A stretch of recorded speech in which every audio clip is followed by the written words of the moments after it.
And we're live. Welcome to the Warrant Committee. Madam Clerk, would you please take attendance? Yes. Dave Humphreys, present. Tom Caldwell, Lori Connolly, Jay Bundling, Allison Gagnon, Julie Joyce, Timothy Lyons, J.J. O'Connor, Stephen Rhines, Tim Pepper, and Judy Steele. I'm sorry, and Amanda Serio. Sorry about that. Excellent, thank you. We have several agenda items tonight. Let's please go to the presentation by the school building committee with regards to the proposed warrant article with regards to their funding and appropriation. We have Mr. Sean O'Rourke, the chairman of that committee. Would you please come forward? Also with him is Mrs. Michael Zulas, the chair of the select board, to assist. Gentlemen, good evening. Good evening. Take it away. Yeah, if you allow me, I just want to do a brief presentation for you. Thank you.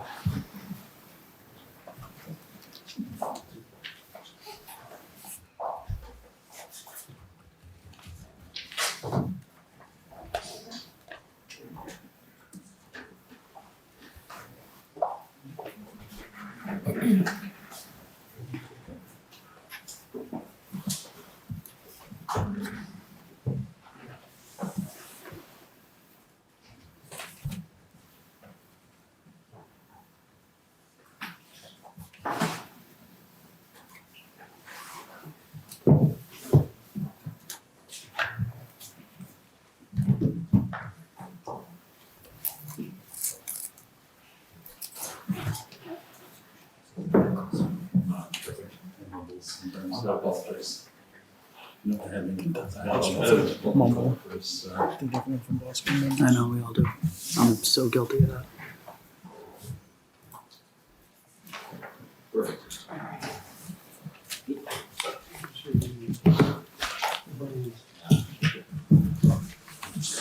So I give this slide typically every time I give the presentation, just kind of go over the committee. One change since last time I've met with this committee is Betty White has retired from the school committee and school building committee and has been replaced by Mr. Mark Loring. Mark is basically acting as vice chair on our committee now.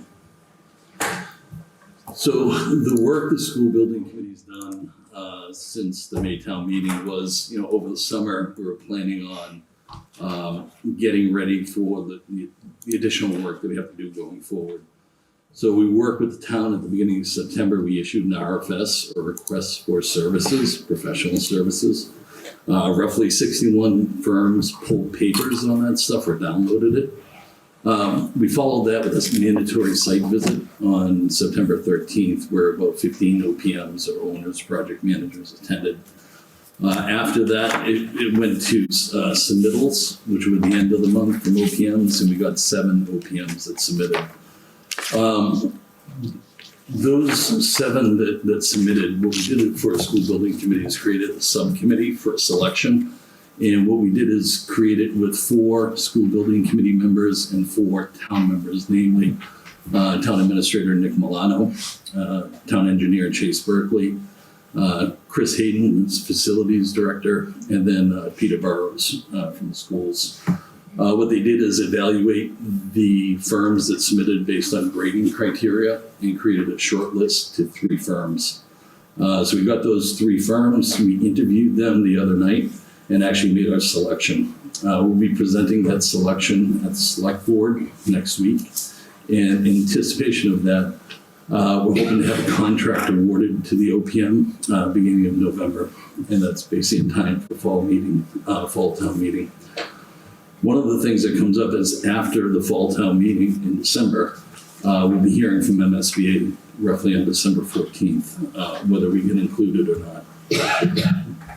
So as I mentioned, these were the 7 firms that submitted on the project. The 3 that got shortlisted and interviewed the other night were Left Field, PMA Consultants, and Vertex. We ended up choosing PMA Consultants. The project manager and assistant project manager are both town residents of Milton. The project manager, Sean Burke, actually had a daughter in Cunningham's library, the class that you guys have all seen in the library. So it was very good to have somebody with skin in the game. So for us right now, on an overall project, while we're looking at this, we just went through selecting our OPM. Next on our agenda is to select an architect. So we'll be working with the town administrator to do similar requests for services for an architect. And then, following along that, making a decision to go with them.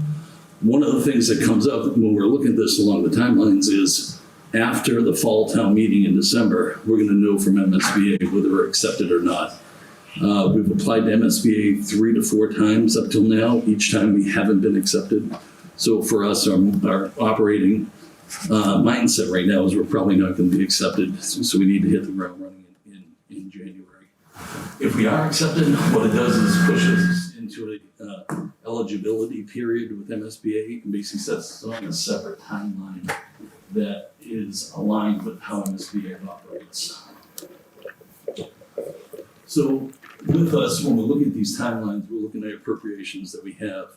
Our initial funding that we got as a school building committee was $40,000 in 2019. Last year, as you're aware, we got appropriated $275,000. And since that initial appropriation, we've spent approximately $33,000, leaving us roughly with a balance of $280,000. The good thing with the MSBA, they're transparent in all their pricing. So the spreadsheet that you see here is basically on their website that you can pull down. It shows the metrics for designer and OPM fees for all their projects. This one's specifically for middle schools. When we scrub that data and look at similar projects that are out there, Braintree Middle School, Situate, Chelsea, they have roughly similar programs as far as enrollment and square footage. And then we look at the architectural and OPM costs associated with them. And you can see they range from $750,000 to $1 million. And this is only for feasibility studies. This is not the entire project. So when we look at that with our program of roughly 680 students, 200 additional for pre-K, 120,000 square feet, what do those numbers equate to, and how does it relate to our $280,000 that we have? The other one that MSBA does too is they also publish their schedule. So you can dig into their schedule and you can see what they carry for a feasibility study. They break it into 2 parts. A preliminary design program and a preferred schematic report. Both of those, when you add them up, are about 244 days. Those feasibility studies that they do list out here some of the things they have us look at for them. As you're aware, the school building committee, along with the facilities subcommittee of the school committee, have already done some of this work. So as we looked at this, we said, we're not going to realize the full cost nor the full schedule for this entire thing because of work that we've already done. So when we took those average costs, we derated them down by 25%. So about 75% of the overall cost is what we're anticipating. So for the cost for the feasibility study for architect and OPM fees, we're assuming about $639,000. Similar on the schedule, when we derate that down by 25%, we're at 183 days, roughly 6 months. When you look at the burn rate, how much money we have to spend of that cost per the duration or the schedule, it works out to about $100,000 per month. With our available funding, there's some additional expenses that we have on the books that we might have to do. One being additional survey work for the land, for the Article 97 land swap, and then also the appraisers that we're doing as required by EEA. So for us, that leaves a remaining budget of roughly $230,000. With a burn rate of $106,000, it leaves us about a 2-month duration or a $400,000 shortage. So when we put that back into that timeline that I looked at, assuming that we don't get accepted by MSBA, we will then have enough funding as is now to run till about March. And at that point, we would have to stop until we could get additional funding, and by which everybody knows that wouldn't be till July of next year. So as a committee, once we started digging into this and understanding it, that's what precipitated the need for this funding article that we have. And with that, I'll open up to any questions. Two questions. One, I missed the 75%. Why 75%? So on this slide, the typical work that's done under a feasibility study, we've already done a number of things already. So the Oh, okay. facility subcommittee has already done a space needs study. We have a site already picked out. We have a program done there. We actually have a conceptual design from our architect last year. Thank you. So those type of things, in my opinion, kind of grease the skids a little bit for this project. Okay. And also, this is just shows my professional ignorance. I'm not entirely sure what an owner's project manager is. I can guess from context clues, but can you elaborate? Yeah, essentially what they are is a representative to manage the entire project. So for us right now, our committee is made up of volunteers. We don't have the bandwidth to manage an entire school construction project. So essentially what you do is hire on a firm. They run the meetings, they'll take the meeting minutes, they'll do public engagement. Deborah. And they'll help us hire an architect. Write the RFS work. Once we get an architect on board, they'll be working with them on pricing and cost estimating. And then later during construction, they'll help administer the construction. So from start to finish to basically the time we open the door, they're going to be the one managing the majority of the project. Thank you. Yep.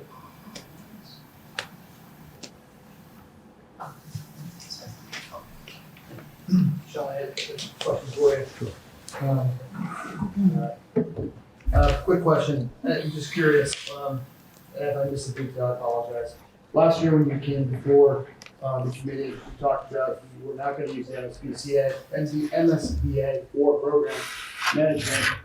I'm just curious, why the change in direction? Why are you going back towards them now? Yeah, so it's not a change in direction. What happens is we submitted another SOI. We did it mainly because we think it's good practice that if we could get accepted, one of the first things we're going to ask the owner's project manager to do is a financial analysis for that. So basically look at where we are in the project right now. Does it make sense to go with MSBA? And basically if you go with MSBA, it introduces us to a much longer timeline. The escalation costs as we go through that project, we want to have them look at what those escalation costs potentially could be as it compares to the reimbursement that we would get from MSBA if we were just to forego it, do it on our own, and do it faster. So that's essentially one of the first asks I'm going to have for the OPM.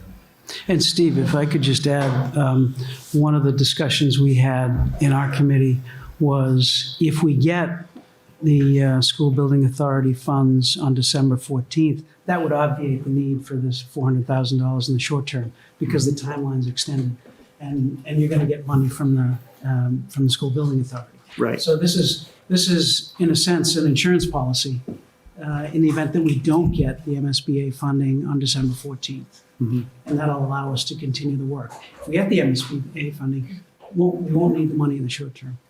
And I guess two follow-up questions. One would be if we were selected by the MSBA, wouldn't it potentially lower the impact of maybe an override because we'd have state funding? So that could be a benefit of it, correct? Somewhat. It gets into, so that, again, there's a reimbursement rate for eligible costs, not the entire project costs. Okay. So what we have to do is look at what those eligible costs are and compare it against what that total reimbursement rate is. What happens is that rate gets misconstrued sometimes because they think it's the total project. When you do it on the total project, whatever reimbursement rate that is, it gets diluted because there are certain things that are ineligible costs that don't get reimbursed. In regards to how it impacts an override, of course, yeah, it would. Lower the risk. It would lower the override there, but again, the overall cost of the project might be higher because we're dealing with a longer duration for it. And again, that's one of the ones we want the OPM who does these day in and day out to really dig in and look at it. We're in a unique situation because typically somebody entering the MSBA doesn't have a school building committee already formed. They don't have a site, they don't have a program, they just have overcrowding, where we were 5 years ago. And they go in blind and start from there. We've got a much bigger head start on that. And just to add on that, one of the some of the discussions we had on our committee, we think the reimbursement rate is going to be higher than we anticipated. So it is more attractive than it may have been a year or two ago, because the reimbursement rates they were talking about a year or two ago were in the 30%. Now it may go as high as 40 or in the low 40%, which may make it a more attractive avenue and may lower the cost for the town. Thank you.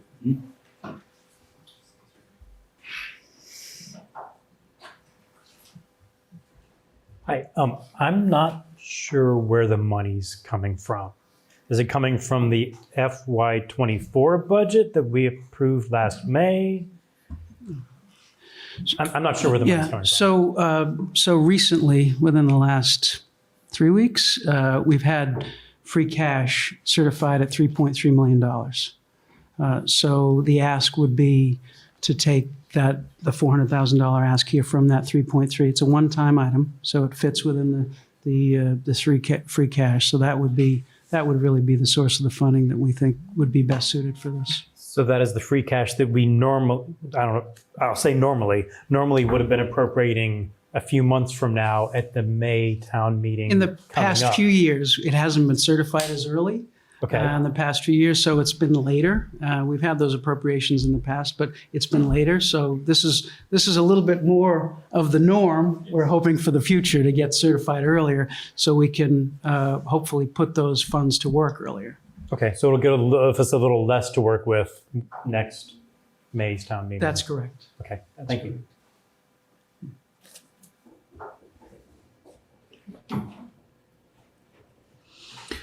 It doesn't look like we have any further questions. Thank you for your presentation. Lori? What is the status of the application with the EEA? Has that been filed? So it's not an application. You mean a home rule petition? I mean, So- you have to get approval from the state. From the and legislature, and that's the- right. And the federal government for the other Yeah, it's unclear whether you need it from the federal government, but from the state's perspective, and this is being handled through town council. And my understanding is that it's with Senate council through Senator Timildy's office. They are reviewing it, the home rule petition. And the EEA is also reviewing it and commenting on it. And I know there have been discussions, and I was involved in one discussion with the EEA, and it's just proceeding on their normal track. And what's their normal track? Well, the normal track in terms of So it the could be- process. I'm not sure of the timing. Okay. I'm not sure what the timing is, but all I know from town council is, again, it's with Senate council through Senator Timildy's office and with the EEA for any additional comments. And they're also waiting for the appraisals that we And need the to do. alternative analysis. In the alternative Yep. analysis. So And what's the status of the appraisals and the alternative analysis? We have a contract out for the appraisals now, and the alternative analysis is basically in a draft form, and it'll be finalized at our next school building committee meeting this Monday. Okay. Well, I just have one question. Please. Do you have an understanding of the budget for operating, for the override for the school budget? Also like short term for the kids for the overcrowding, what the facilities will be allocating for the fair? I actually just got out of a meeting about that upstairs. That one is actually, I'm not aware of what the budget is for it right now. They're looking at, from what I understand, it is attending the meeting is modifying the existing classrooms that are there, for example, in the library that have the half partitions, trying to make them full partitions up to the ceiling for acoustical things. But the overall budget for short-term fixes, I'm not aware of. The facilities subcommittee of the school committee is actually handling all of that right now.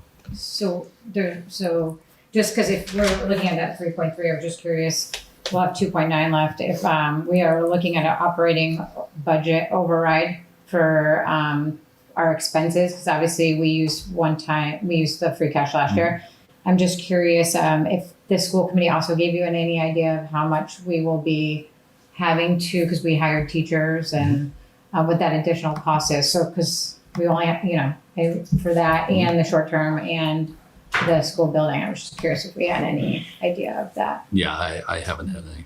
Thank you. I appreciate it. Somebody else Amanda? Sorry, when you just mentioned the alternative cost analysis, is that what you were talking about before? Yeah, so for EEA, what they asked for the land swaps, they asked you to do an alternative site analysis. I apologize. We've always just called it the alternative analysis. So the alternative site analysis that they're asking us to do is basically what I presented to this committee, where all the sites that we've looked at that were non-conservation land, and basically how we arrived at having to utilize conservation land, and then basically, why we were getting there. So Okay. it's basically, it's a full written out document that covers all that. Okay, yeah, no, I just got confused when you said Yeah, cost sorry. versus site. That's okay.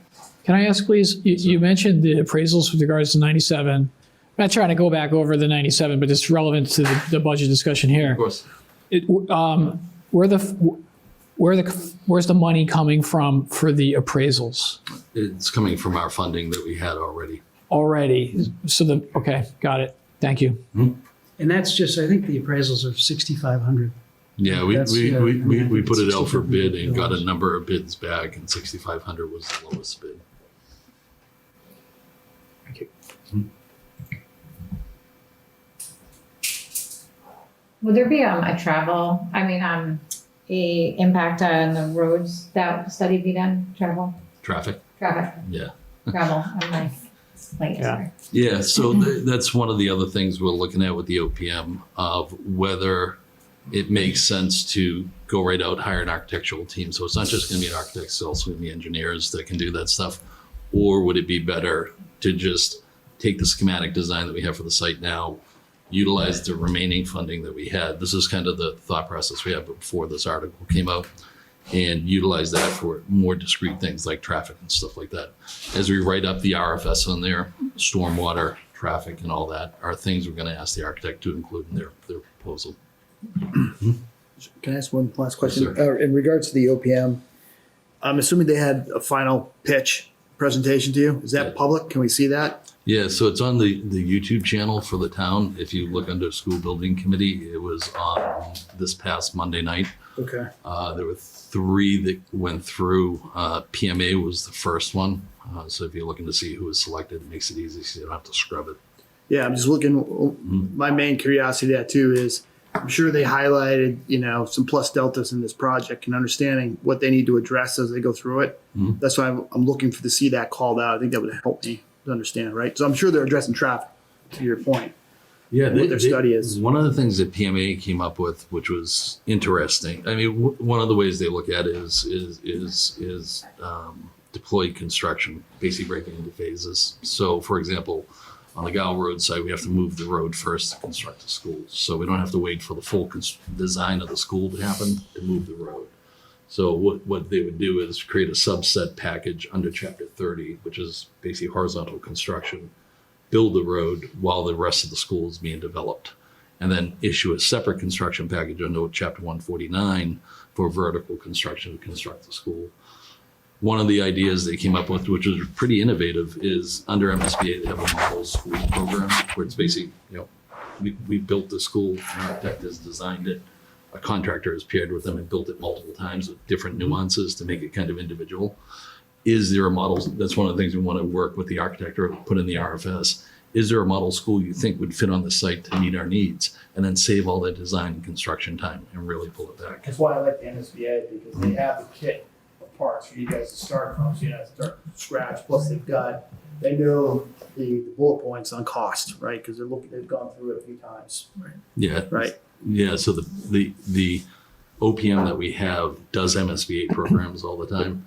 Bringing them on a little bit early, they know if we get accepted to MSBA, there's a possibility they might not be the OPM later because we would go through the MSBA selection process. Awesome.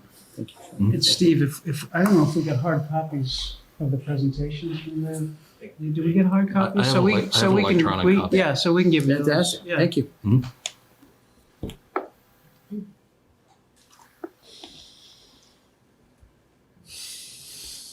All right, doesn't look like there's any more questions. Thank you for your presentation. Let's move on to our discussion. Would we like to have a discussion?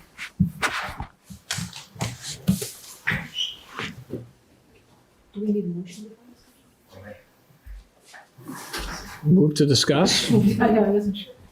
I think we don't have to. I think we just I say that to encourage discussion. Let us discuss. Let us discuss. Amanda, I think that you would like to, I'd like to open the discussion. yes, thank you. I think it makes sense to fund it, to keep, they've laid out the timeline, and to just ensure that the process keeps going. It's been approved. It makes sense to keep following the timeline. If the other funding comes through, to their point, then we don't need the money. But I don't see why we wouldn't continue to fund something that's been approved. Approved from From the town town. meeting. Yeah, from Oh, town, yeah, for the meeting, town not meeting. from the what, they're voting on this at the town and, This is an article, special town meeting, right? So the proposal is for the town to vote yes or no to this 400,000 approximate dollar amount. Could I add one other thing then?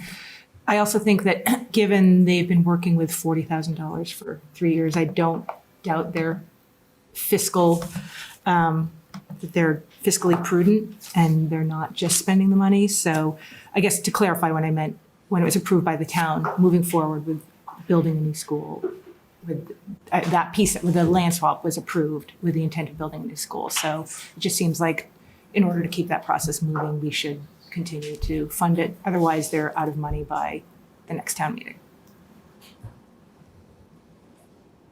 Thank you. You're welcome. When's the land gonna be all settled?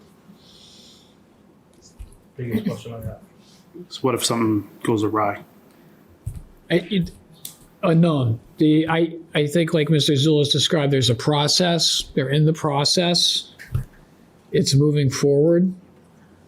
There are determinations that need to be made by bodies. And until those determinations are made to approve it, it's hard for us to know. I think the timeline that they were using at town meeting was something like a year. You know, help me, Mr. Zulus, is that fair? I'm sorry. What was that? Right. What was the? It's hard for us to know, to predict to a specific date, right? But what's a time frame that we're? This is on the legislature? Yes. So what I've come to understand is that they generally do it twice a year, in December and June, but sometimes they do it other times. So my hope is that it's, you know, if EEA can get us the feedback, that it'll move a lot more faster. That's my hope, but it's hard to, as you say, it's hard to predict. You don't know what the legislature's going to do. So, Right. But I know Senator Timilty has said they're committed on to move it along as quickly as they can. So So thank you. That's our hope. So it's proceeding. So that's unknown. Thank you.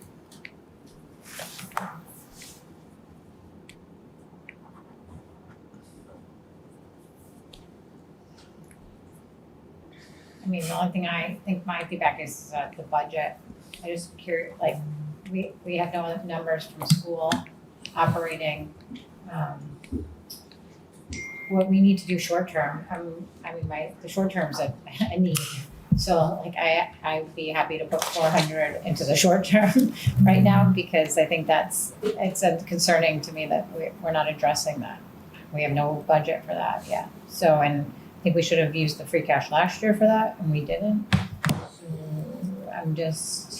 I can understand moving forward, but I also would love to get more answers to operating short-term costs. We haven't seen any budgets yet, so we're gonna need override, or we're not gonna need override.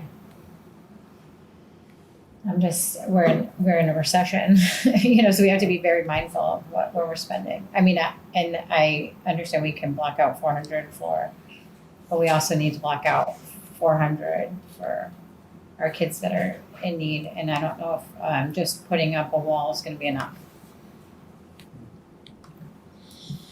Let's go, Jay. Yeah, I think that's a very good concern. I think if we have over $3 million of free cash, which going off the top of my head, sounds like the second highest number we've had in a long time, with last year being the highest number.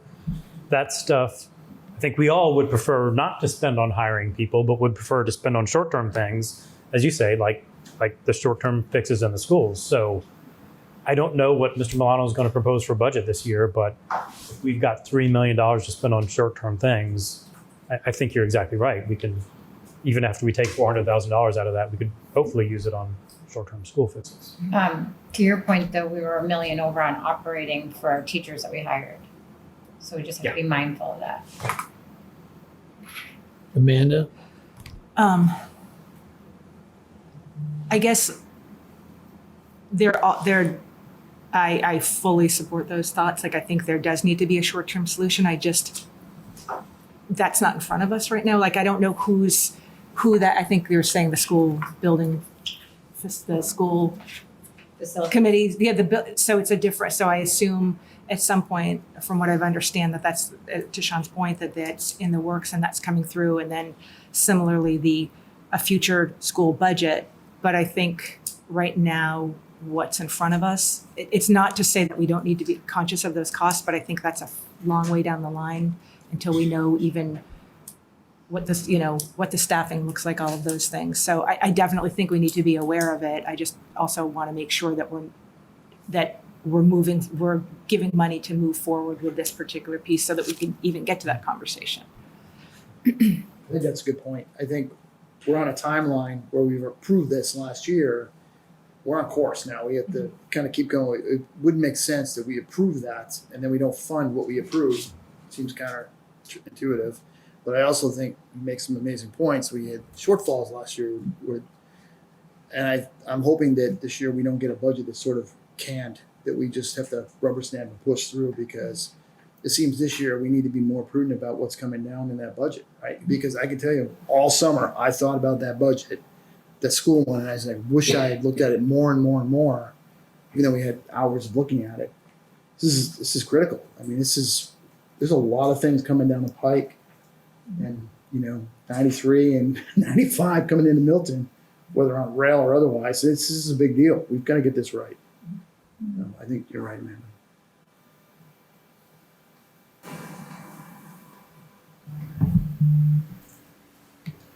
It's true. What I'm hearing in Alice's point is, now we've got free cash. You know what free cash is for. There's a possibility that we could really dive into that a little bit for this. So that if we do we feel comfortable committing to that? Maybe that free cash is freed back up if the money from the state comes through. But if it doesn't, we would, commit, keeping in mind that there is a possibility that by, you're robbing Peter to pay Paul. Mm-hmm. So just sort of a gut check, if you will.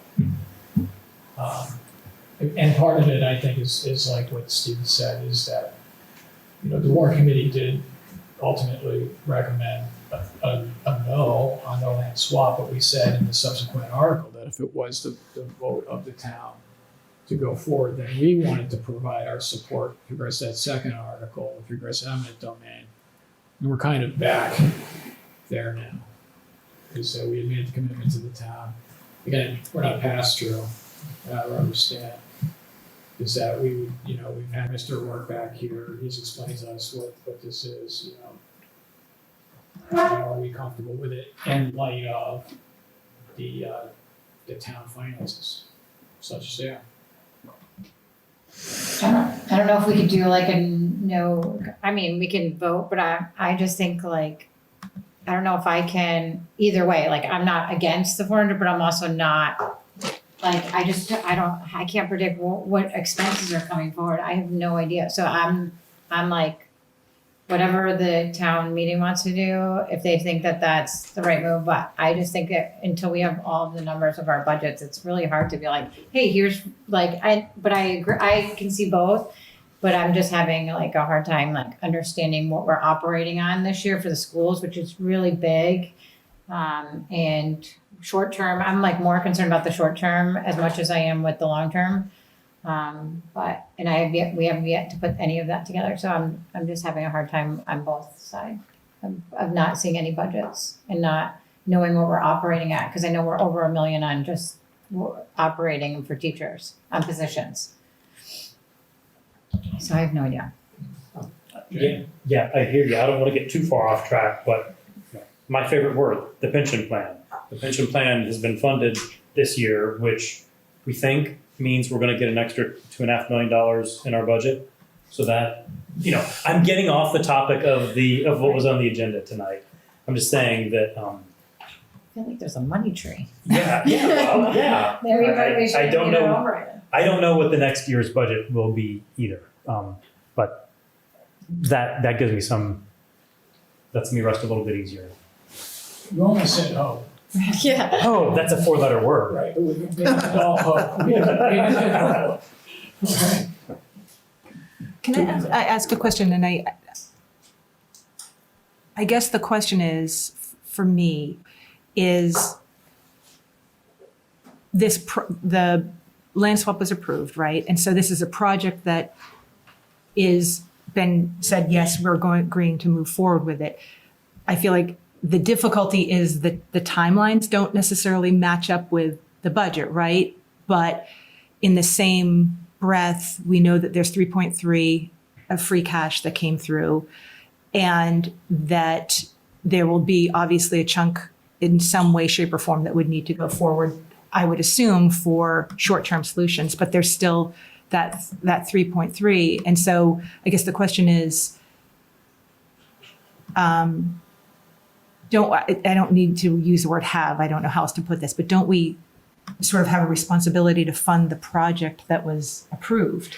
Because I know that I completely understand what we're saying, that it's like they're not aligning, but we're not approving $1 million, we're approving, 400 to carry through to the next town meeting when the budget would come through. So that's the only that's the only way that I kind of have to think about it, is that, sort of to approve something and then just say, but we're not going to give you money. I don't know how that works, because otherwise we kill ourselves on the timeline as well, assuming that we have to go with these. So that's just the way that I'm thinking about it. My concern is if the state doesn't approve it, then we've spent this money. And what are we gonna do? Have we gotten any, I guess the They don't question know. is there any indication that it wouldn't go through? I mean, just based on the way that when it happened when we were hearing from them and when the project was going through, I guess that would be my own, sorry, I didn't mean to redirect her. That would be it sort of is like, Well, and I completely understand. maybe to your point, if I may, it would, Mr.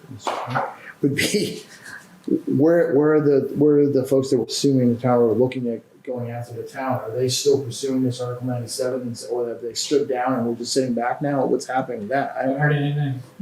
Well, all right. So are they out there kind of waiting to see what's going to happen?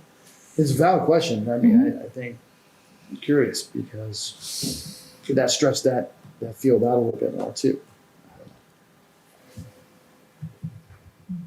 The dark side of the force makes the future difficult.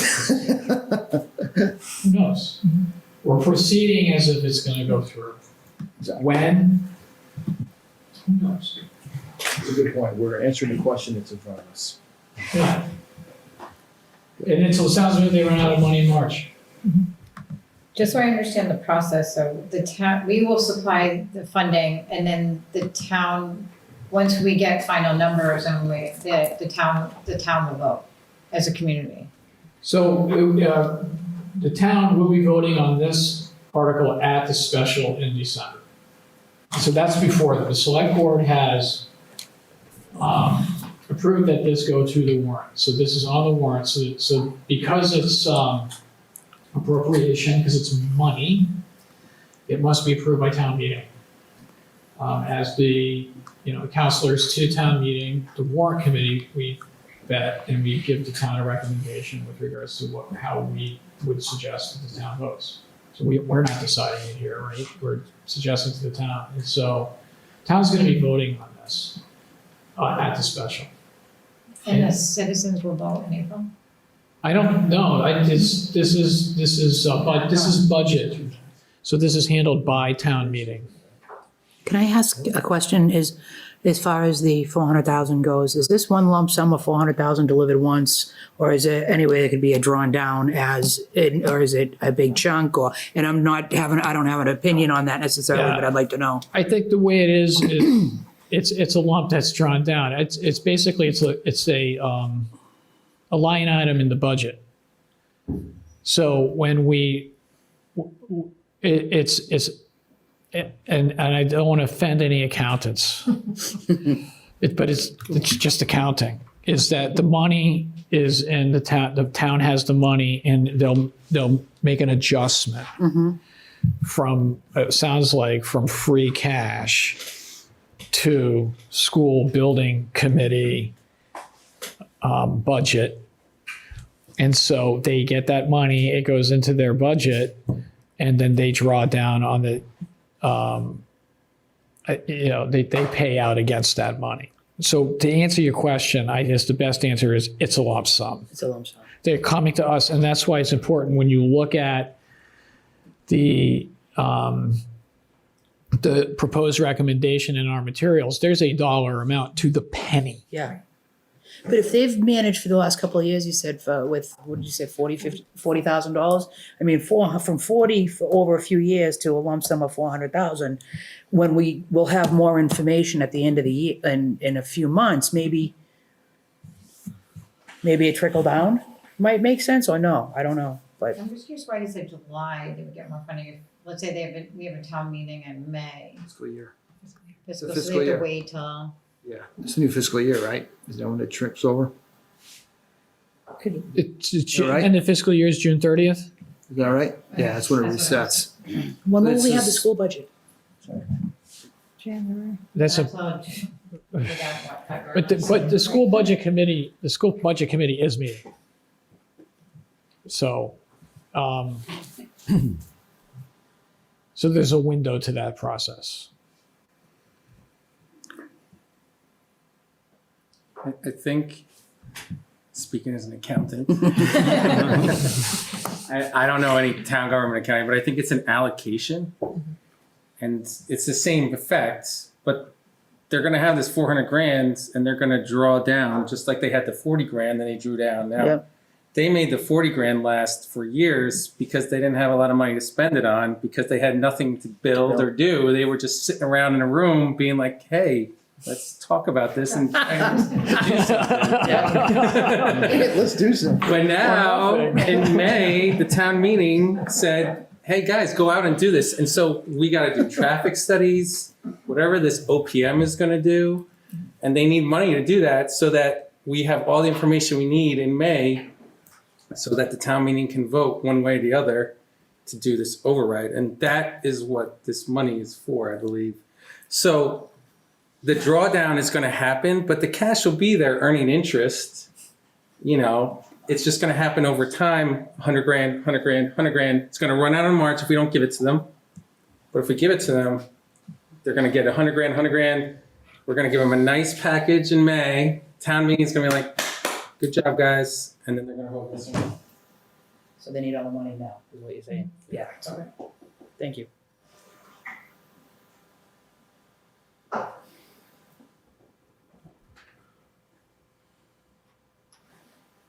Is there a motion? I motion to approve. JJ makes a motion to approve. Second. Amanda seconds. Clerk, could you conduct a roll call vote, please? So the motion is to recommend that the town approve the article as presented? Is that Yes. correct? Yes, okay, thank you. And who's the second? I was. Sorry. Okay, hang on one second. Tom, No. Lori, No. Jay, Yes.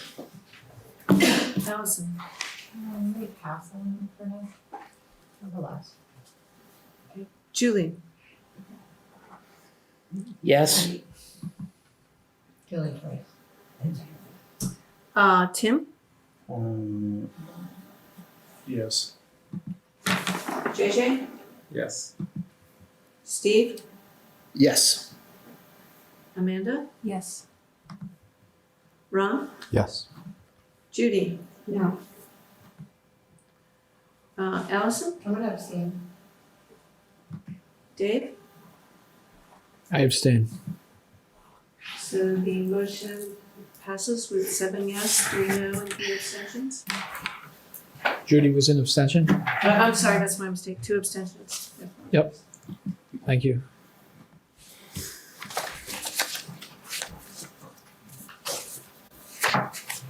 Thank you. So that it passes, it'll be the recommendation of the warrant committee that the town vote yes to approve the proposed article for the SBC funding. Thank you for your presentation, Mr. O'Rourke.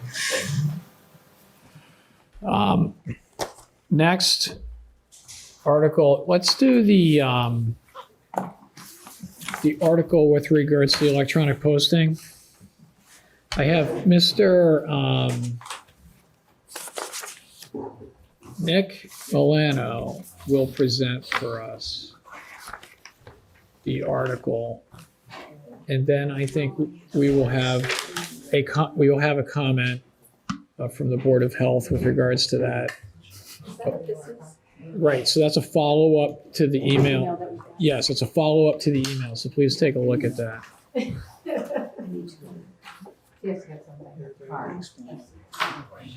Okay. You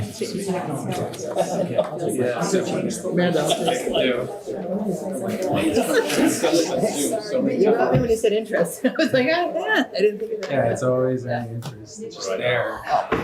Thought I broke it. Oh, no worries. No, sorry about that. It's like what you wanted. Yeah. All right. Bylaw proposal. It's so funny you thought that. Oh, this is what he emails. Let's hope we don't need it for something else. Mr. Milano, welcome to the Warrant Committee.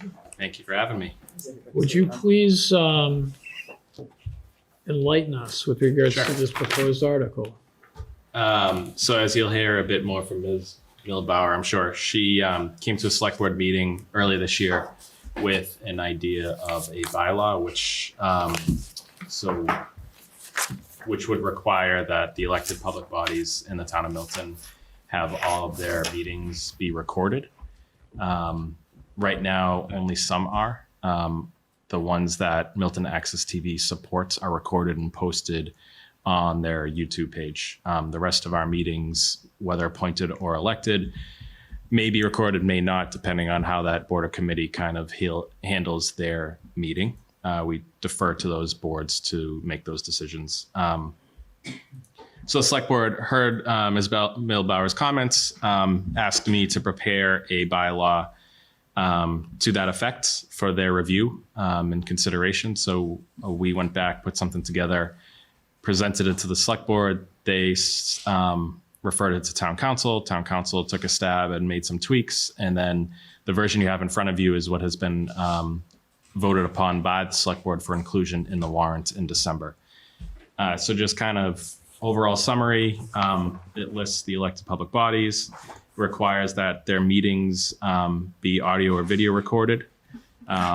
It does have some exceptions for subcommittees. So for example, as Sean was just talking about the facilities assessment subcommittee of the school committee, that would not be required to be recorded. The select board has subcommittees as well, like the finance committee, the policy committee. And the thinking behind that is not all of these subcommittees are supported by staff, or they sometimes meet more irregularly. So it was more about trying to limit the impact on unstaffed groups, if that makes sense. Site visits, meetings conducted on property not owned by us, executive sessions, which are by their nature meant to be closed doors, and then emergency meetings, although there is a caveat that, you know, if we can have an emergency meeting and record it, we will do so. There's a carve out for technology issues that doesn't say that you just have to stop the meeting and call it. It's you try to fix it. If you can't, you can still continue with the meeting. And then the last piece was that the meeting should be posted. Right now, meetings are posted or given to Milton Access TV and they post them on their YouTube page. So that would qualify under the way we drafted this bylaw. We don't know. We assume 10 years from now we'll continue to be using the Milton Access TV YouTube page, but maybe there'll be some other mechanism that we're posting meetings. So we did create a little bit of flexibility in that, because who knows where things will be. If you'll remember, 12 months ago, they were using their website. They transitioned to YouTube. So these things change. But the idea is, elected public bodies, you have to record your meeting. You have to get it posted publicly. That's the overall scope of what is in here. Happy to take any questions on it. Oh, I should mention, we have, it sounds like you received a communication from the Board of Health raising some concerns. The cemetery trustees did as well. I don't know if that has gotten its way to you, Mr. Humphreys. So if it hasn't, I'll follow up with that. I'll just note it was similar to the Board of Health's concerns about sometimes folks who are going to the cemetery trustees are going for a reason that is hard to talk about in public. And the Board of Health, I think it was kind of a similar idea. It's sometimes people going through tough situations, they deal with housing issues. Those can be tough. There is a carve out that would allow those kinds of bodies to go into executive session to discuss the health, the mental well-being of people. So that's always an option. It's not a perfect solution, but I just wanted to mention that it's applicable more to the Board of Health kind of cases, not so much the cemetery trustees. But those two bodies did follow up, raising some concerns. I think that was all I wanted to mention at this time. Okay. At this time, could I ask Deborah Milbauer, who's your president, why don't you come on in and join us? And Nick, why don't you help us stay and help us? Yeah, no, I'm happy to. Thank you. Because Deborah Milbauer had brought this to the town's attention. And then we did receive the letter from the Board of Health. And I understand that the Board of Trustees of the cemetery have similar concerns. And we received some feedback from Deborah Milbauer. Why don't you share with us? Hi. Is this good? Hi. Thank you for letting me speak tonight and for speaking so succinctly about the article. I'm not going to be as succinct. So I have remarks that I gave to the select board the night I made my pitch. And then I also have some remarks in response to the very legitimate and reasonable concern around privacy. So I really just found out a couple of hours ago about it. So I don't have remarks that are combined. So I sort of have separate. So I'm going to cherry pick from my remarks to the select board because you did a nice job of the overview. I'm going to talk to the spirit behind the proposal and then also talk about the concerns around privacy. So my name is Deborah Milbauer, and I am a town meeting member in Precinct 4. Okay, so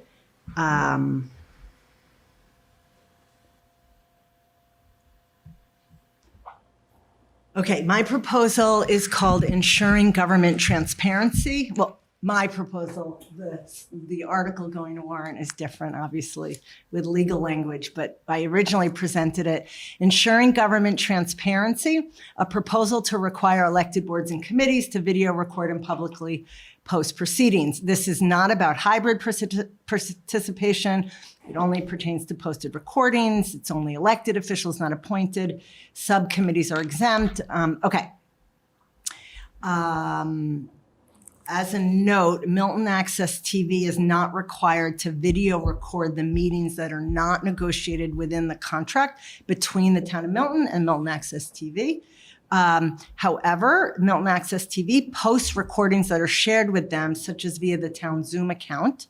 So if the town Zoom account is used, it's secure and private, and Milton Access TV has access to that. And so it doesn't even have to be shared actively. It's just if it's recorded on the town Zoom, then they can access it. Milton Access TV is aware of this proposal of this bylaw and confirmed that it's doable.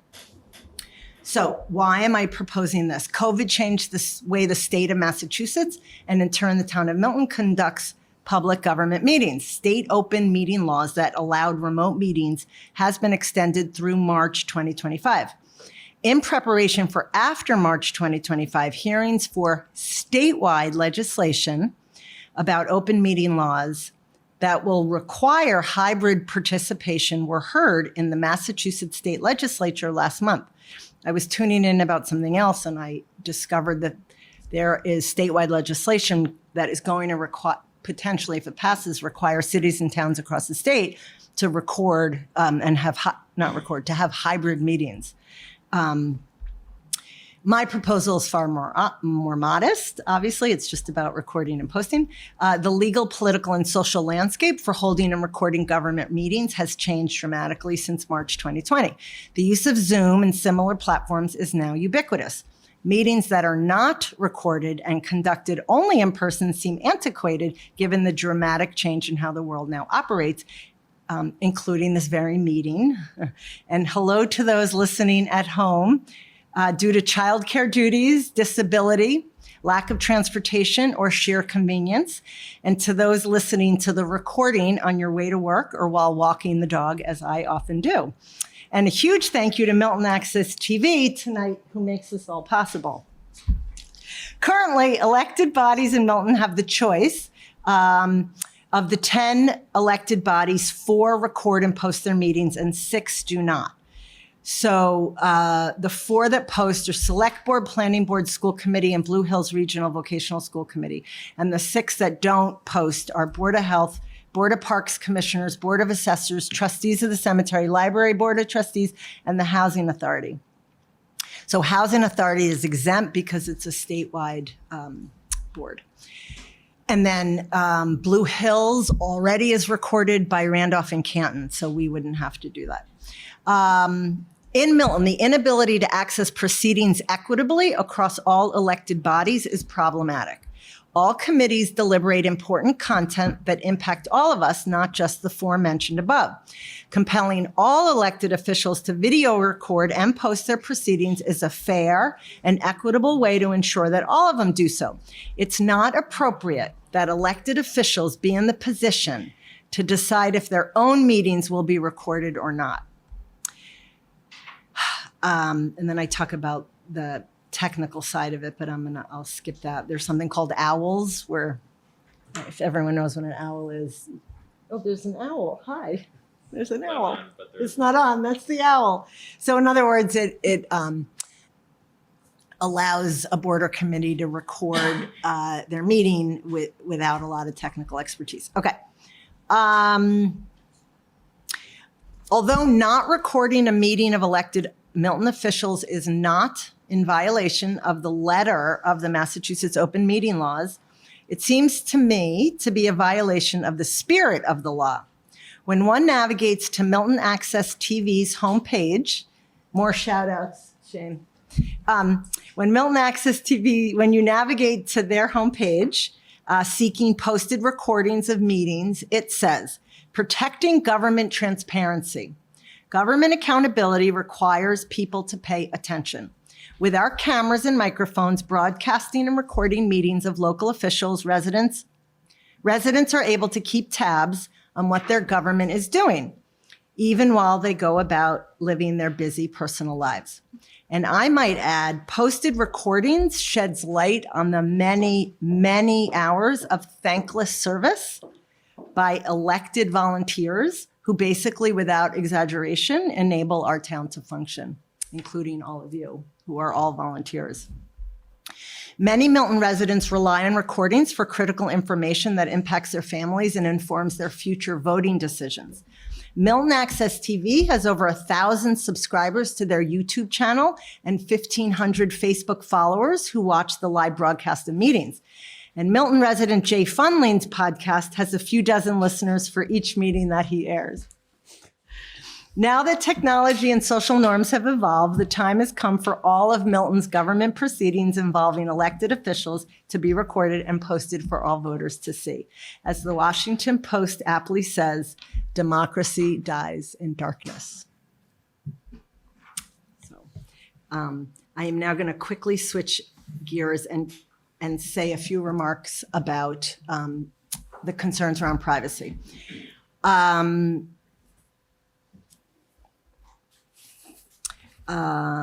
reaching out to provide feedback regarding tonight's discussion, the article, blah, blah, blah. Okay, I don't want to be repetitive.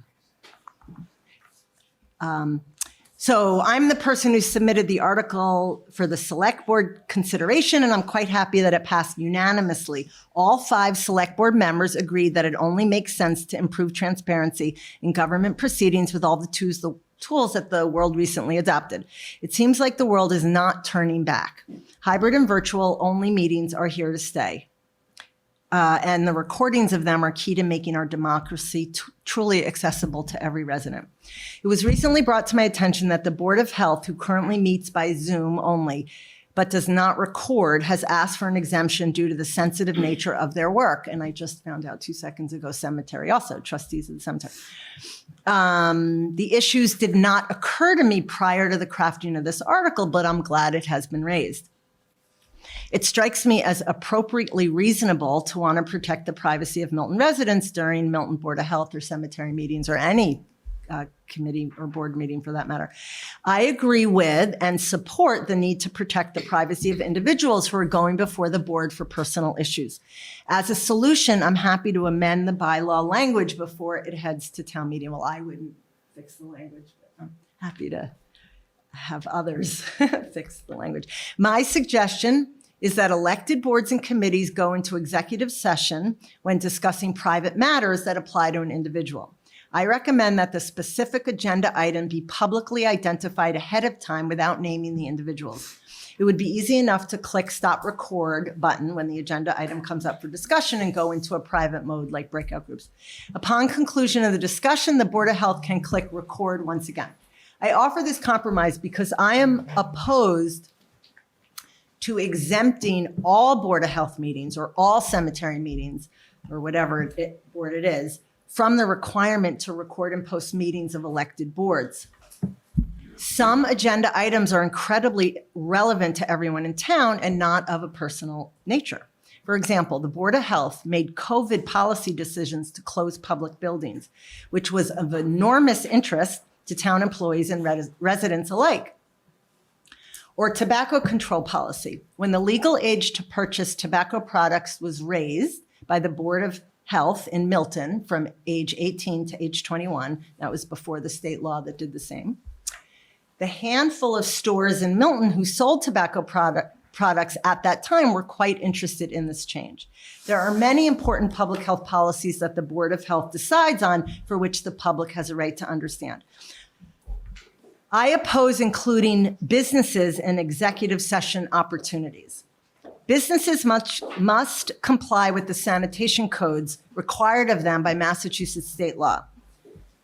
Maintaining the privacy of businesses like restaurants is not an incentive for them to adhere to these laws. It is not in the town's interest to protect businesses who violate sanitation codes. I support protecting individuals, but businesses are a different category. As for the executive session suggestion, the Board of Health must comply with open meeting laws anyway. Currently, the Board of Health meets on Zoom in public as required by law. Currently, I think, but I need to confirm this, that individuals are not afforded privacy now when their issues are discussed live on Zoom. I don't know how it's handled now because they're on Zoom. The Board of Health, like all meetings that must comply with open meeting law, posts their agendas and links to their Zoom at least 48 hours prior to meetings on the town website. Anyone can join. So as a bonus round to my suggested amendment, the solution to allow executive session will actually improve privacy over the current practice. So the language from the Massachusetts open meeting law, and I'm almost done, sets out 10 permissible reasons for entering into executive session. Reason number 1 seems to apply. It's listed first on the 10 reasons on the Mass website. Reason number 1 seems to apply to the Board of Health's reasonable request, very reasonable request to protect resident privacy. And so to quote the language in the law, which allows executive session for this reason, this is what it says. quote, to discuss the reputation, character, physical condition, or mental health, rather than the professional competence of an individual, or to discuss the discipline or dismissal of, or complaints or charges brought against a public officer, employee, staff member, or individual, unquote. So, end of quote. So that seems to me very relevant and reasonable for Board of Health when they're discussing issues like hoarding. There's a lot of private issues, and I support them to keep those individuals' privacy private. So thank you so much. Mr. Chair, if I could, I neglected to mention the technology aspect. That is a place where I did get some questions from some of the elected public bodies.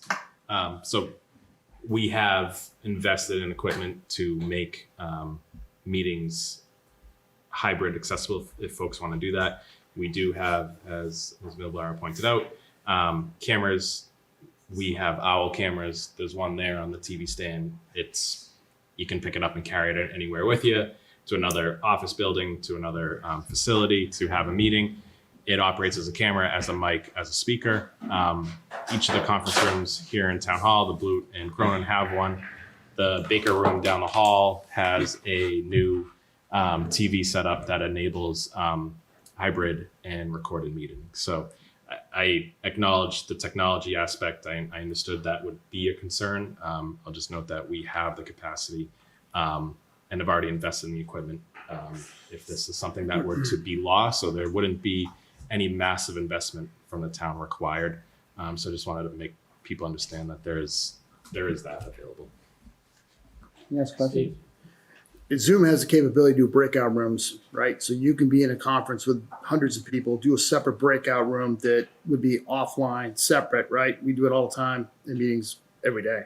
So you do have it already. If you're running Zoom in hybrid, you've got breakout capabilities already, which would be offline for main state. Then you can rejoin once your executive session is over. For your consideration. It works really well. There's different mechanisms. I think one of the things that we do with the select board is we'll often have an entirely separate meeting. So we can leave one meeting up and go, and then there's no breakout room issue. So there's a lot of options for it. I agree that there's different solutions for that executive session question. Nick, help me on this. So we have this proposed article, but if going into executive session is an option, pursuant to the general laws, the open meeting laws. And if that looks like it would address the concerns of the Board of Health and the cemetery, we wouldn't need to amend this article if that already exists. From my perspective, from drafting it, I would agree that all we would be doing is reiterating what's already allowed under the Massachusetts open meeting law. I will add that it's very explicit for situations that one could see in front of the Board of Health. I don't know how applicable it would be to issues in front of the cemetery trustees in terms of reputation, character, physical condition, or mental health, because you're discussing those things. It's not somebody who is there because they're grieving. That isn't, that might not qualify. So I don't want to, and I don't even know quite the specific situations that they're concerned about. So I don't want to stay here tonight that would absolve those concerns. I think it would address many of the concerns of the Board of Health, but maybe not all of them. And we would need to review that a little bit more closely with town council to get that feedback. But my experience has been that, if you're coming up to discuss something like that, that's always an option. I will note that the open meeting law does allow the individual to be discussed to say, I want an open session. So there is that too. And that's more for cases of discipline where maybe they want it aired publicly versus not. So yes, I agree. I think a lot of the situations described could potentially be addressed under executive session. A lot of boards just don't like to go into executive session either, because you're going behind closed doors, and in terms of being open and public, it is different and not something a lot of boards and committees are used to doing. I'd like to recognize Shane Brandenburg. from Milton Access Television. I feel like you broke the third wall. Yeah. It's like- Do you know what that means? It's like when it's somebody picked, and they come out and they're. I'm just so surprised. Hello, I'm Shane Brandenburg, Executive Director of Milton Access. I guess the only thing I really have to say about this is I kind of did work with Deborah, like in talking about like what the policy is that we have with meetings that we don't work, like this meeting, and just wanted to give you a list of meetings that we get by recording already. And then what we do is actually Ted back here is my editor, and he puts the graphics on it, and then we post it onto YouTube. And I might get these acronyms wrong, so I'm sorry. SBC, MPIC, the CPC, the CAPC, and the Fire Station Building Committee. We have had some random things that come up, like the MBTA thing, which we do cover, which is sometimes in conjunction with the planning board. I don't really foresee an issue. We really just grab the recording. We put some graphics on it. We put a lower third so you guys can look for the item number on the agenda that make it easier when you're scrolling, and then we just put it up. So it's not too much work. It's less work than this, not to put a bad vibe in here, but it's a lot easier. And if it's just on Zoom and with an hour or something, if you watch the school building committee, we have almost all of their meetings are just given to us by recording. So you can see our recordings on our YouTube now. But yeah, just needs to really be a Zoom recording. It's super easy. Yeah. How do you get the owl recording? Because I know it's very much. So it still goes through Zoom. So you just set the Zoom up for the owl, and then we just grab the recording the exact same way. It's essentially just a webcam. Yeah, Just a little a fancy webcam that tracks voices and does things. That's how they get you. What about this whole thing about democracy dying in the dark? Oh, geez.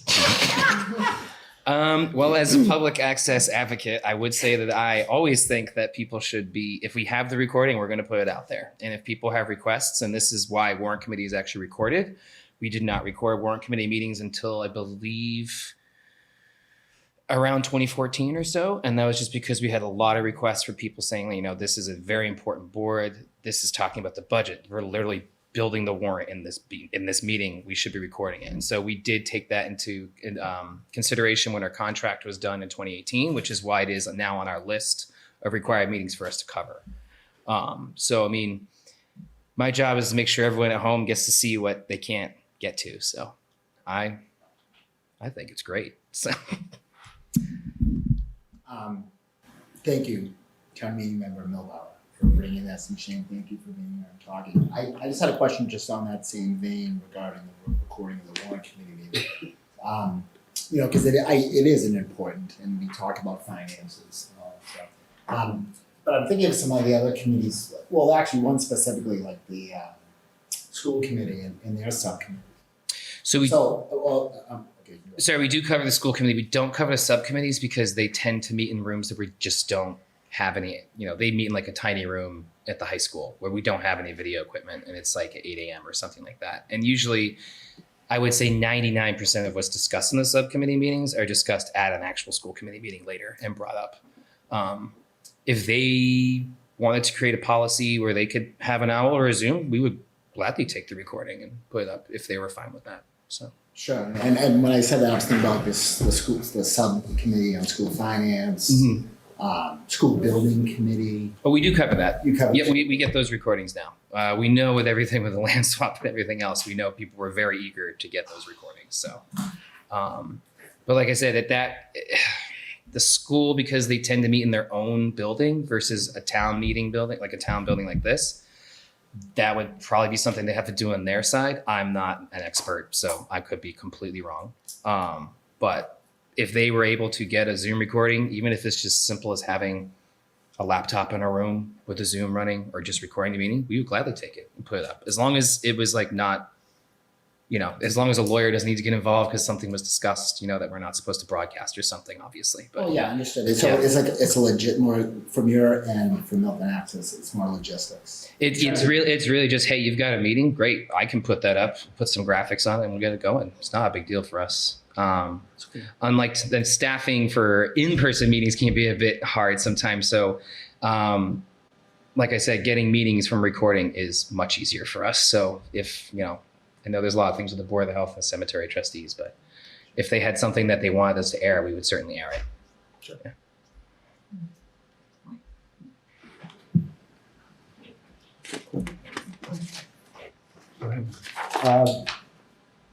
So I had a question. If this language is repetitive, I wonder if we would be better suited to get more specific about what would be the trigger to have these bodies consider going for executive session. Because if it's repetitive, I think there's no incremental value of just repeating what's already out there. So I would think, should we specify, would it be upon request by an impacted individual or a citizen, or by motion?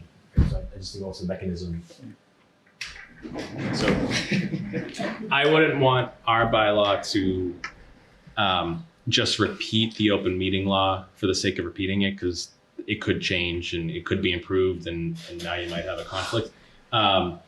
In terms of a different option where the bylaw may not be applicable in a situation where a member of the public before a board or committee requests that this portion of the meeting not be recorded, that is something that could appear in a bylaw, because it wouldn't necessarily be in conflict with the open meeting law. The open meeting law is meeting has to be publicly posted and open to the public. It doesn't say anything about recording. So if there was a preference to add an exception here that said, at the request of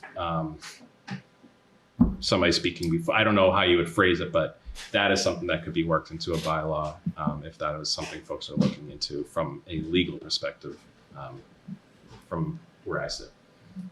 Can I make a suggestion? If they're having a meeting and they just put the executive session at the end, they can just end the recording. It's not about, if somebody is before a meeting and doesn't want what they're talking about recorded because of sensitive nature, but it's not subject to the open meeting. It's subject to the open meeting law. I can't go behind closed doors. So I think there could always be ways to carve out reasons not to record. It could be worked into it, I guess is what I'm saying. Oh, me, yeah.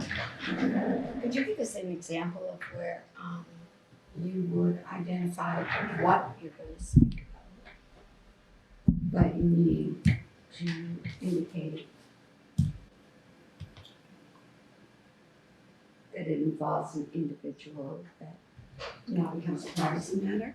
So an example of, you would say, we're going to talk about whatever the issue is you need to talk about, but then you need to protect the privacy. So an example would be, and I don't want to speak on behalf of the Board of Health, but I'm just, my understanding is an example they gave is like hoarding. People who have hoarding challenges, it's a mental health issue actually. And when homes have to be condemned or there's sanitary issues because of hoarding, it really is a mental health issue. And so you really do want to protect someone's privacy. So that would be an example where I would totally support somebody going, there's a sanitation code issue, but you really do want to protect someone's privacy. So that's an example. Okay. Sanitation. Okay, things like that. Yeah.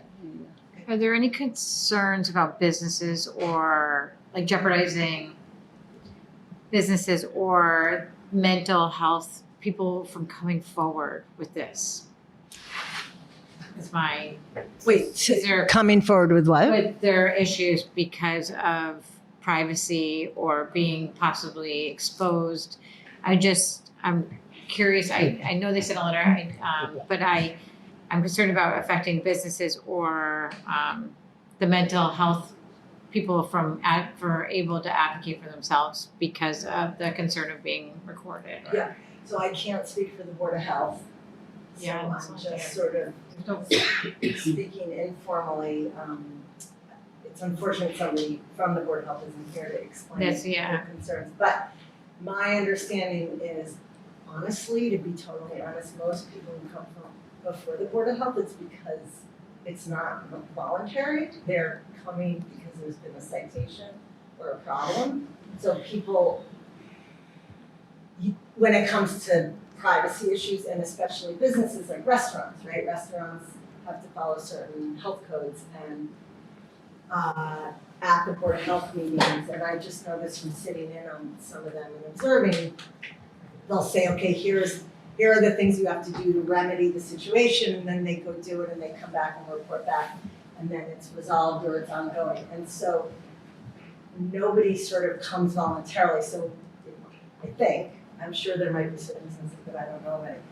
And I did think about this business concern, because it is true that I think the Board of Health said they are worried because they don't want to impact people's businesses, which is totally understandable. But when it comes to the health and safety of Milton residents eating in restaurants that might not be up to code, I don't think it's in the Board of Health's best interest to protect businesses that have sanitation code violations. So I understand the dilemma, I really do, but I think in that case, it's in the public's best interest. And there's also some incentive for the businesses to then comply with code if they know it's gonna be public. Yeah, the other thing is that if it's like politically driven and there's a separation amongst the town of one who believes that, let's say we go to COVID and there's a vaccination card passport, what you believe and what other people, I can understand to that point, what you're saying, but I also concerned about putting out there people politically who are divided amongst the town of believing one thing or another. That would be a little bit, I think, like a way that maybe it could be put out there a little bit more for people to be kind of thinking one way or another. The other thing is that the other question I had was about the subcommittees being recorded. Like, so let's say the school committee sub-finance, like, we're not requiring them, let's say, to pick a town where they're talking about finances, like school budget, to be recorded, use the owl on town property. That won't be a requirement. As drafted, it would not be. And the motivation behind that is, from my perspective, in terms of how some of our subcommittees are handled at the select board level, is often they won't be staffed. It'll be 2 members of the select board. They take their own minutes and they report back to the select board. So to add in a technology plus maybe staffing, that wasn't really what we were trying to do in terms of, the way we drafted the bylaw was with a light touch in terms of expense and personnel. And I don't know the school committee subcommittees as well, so maybe they are staffed.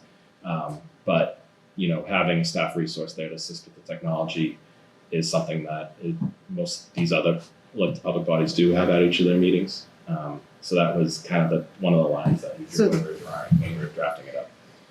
The select has a staff member at the subcommittee finance because you know how they submit the recordings now? Mm-hmm. So they have somebody. In the select board side.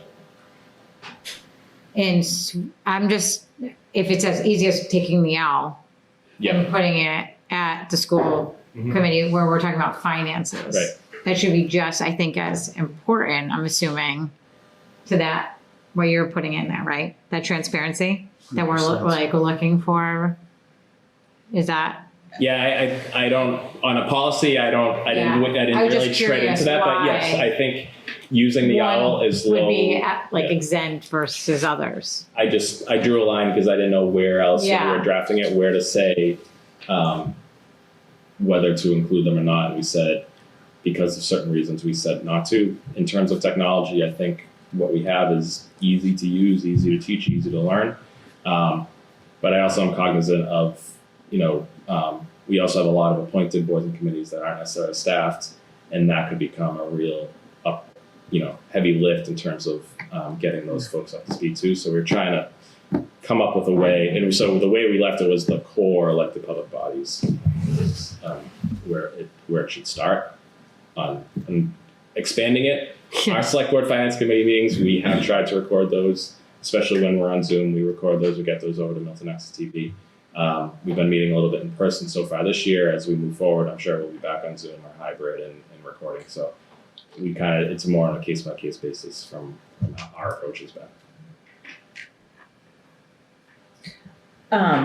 I personally think if we're recording, if we want the elected public bodies to be recorded for transparency, it is for all the meetings, including all the subcommittee meetings. I think that is definitely, I mean, if you're asking for transparency, it goes all the way, in my opinion.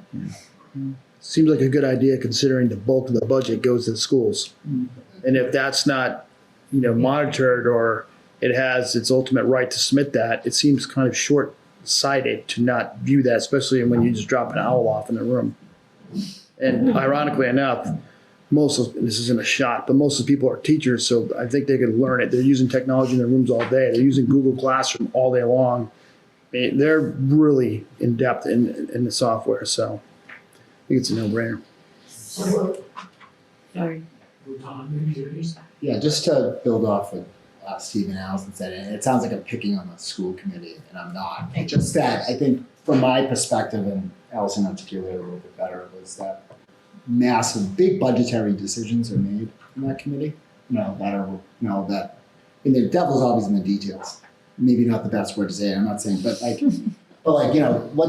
break it down in that committee to like a very exact level, then report to the school committee. So that's like where I was coming from. It's a big chunk of our budget, like the Warrant committee, which I report. So that's really I just wanted to share that with the committee, where why I was specifically just to the school committee. But I know there are others that are also as equally as important to certain members of the town, maybe not us, but I'm sure there are people out there. So it's just a comment. Judy, did you want to add something? Just to be clear on this, at the moment, the bylaw seems to be excluding these subcommittees. I think Steve and Laurie made excellent points and to sort of play devil's advocate, you could say anything in these meetings that no one else will ever know about, because they're only going to report to their own boards or committees, or could only report to their own boards and committees what they want to have heard, even though, like if we weren't recorded tonight, I mean, who knows what we could be talking about that we don't really want to tell anybody. Because we don't have to, maybe we won't. But then we're not being accountable to the citizens of this town if we don't let them know everything we're talking about.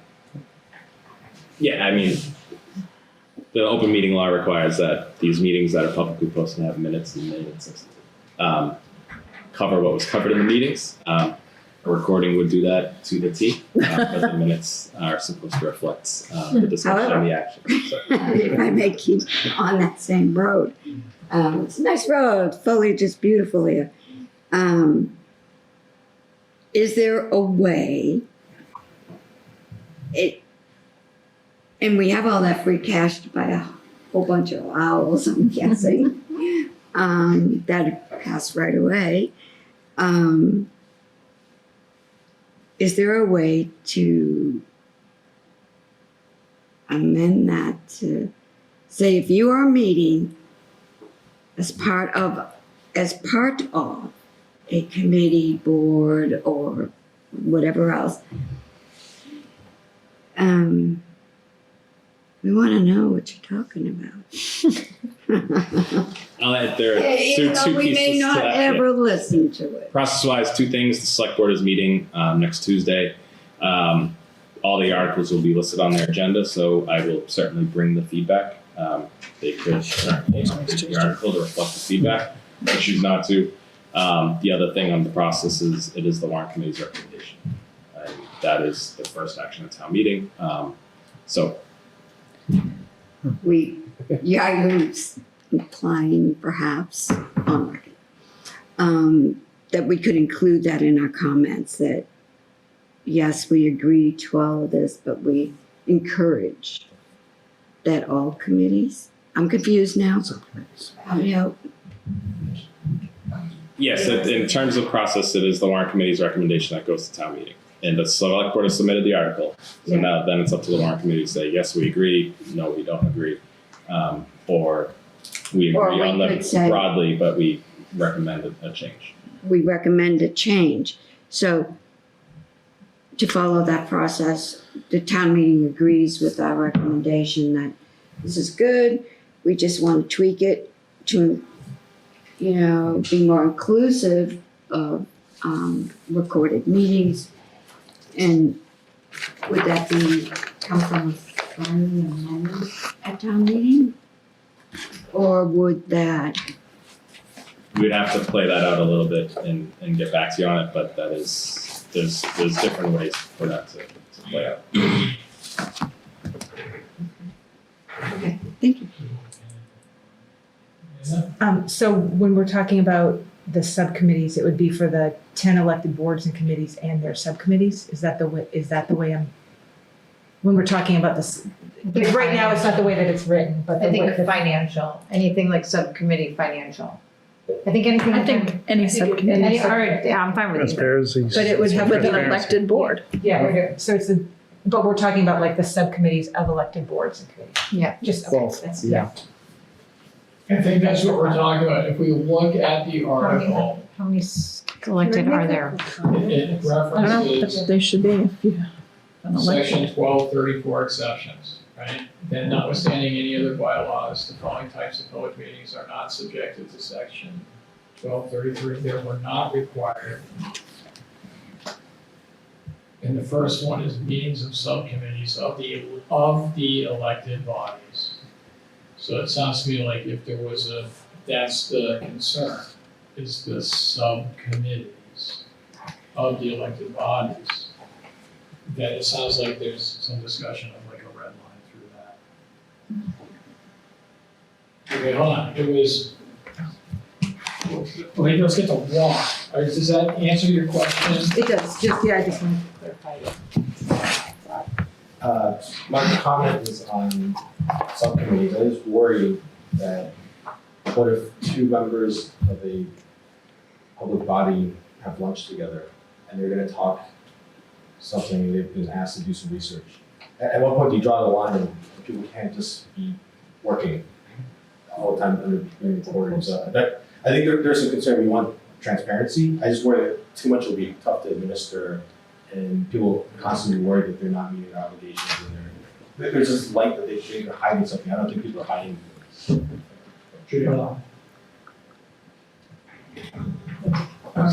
Thank you so much for all this support for it and wanting to even broaden it, and I really appreciate that. So just a little context as to why we excluded subcommittees in the first place. So as someone said on the select board, we want to walk before we run, and there's probably a couple of hundred subcommittees if you counted it all up between the 10 boards. And it gets unwieldy, plus a lot of the subcommittees have volunteers on them, they're not elected. So a lot of subcommittees have both elected and volunteers, and we don't want, volunteers to be discouraged at this point. And it was really about, for me anyway, the elected piece. I think eventually that would be ideal, but we were thinking that let's just sort of get this passed. And then if we want to broaden it for the next go, we can do that. Because it's a great idea. It's just our capacity is limited, given that a lot of as you guys pointed out, a lot of the committees aren't staffed, volunteers. And there was one other point. That was it for now. To Ron's point, most of these subcommittees, if you go to meetings and agendas and, the calendar of meetings on the town website, and I could be wrong, but like this school finance subcommittee meets every third Tuesday, or I know people here have attended them. I don't know if there's any volunteers on it, but most of these, they're every Wednesday or Thursday. right, there's sort of a set pattern for these committees. It's not just like having lunch and trying to write that off as a tax deduction, HHA, we talked about,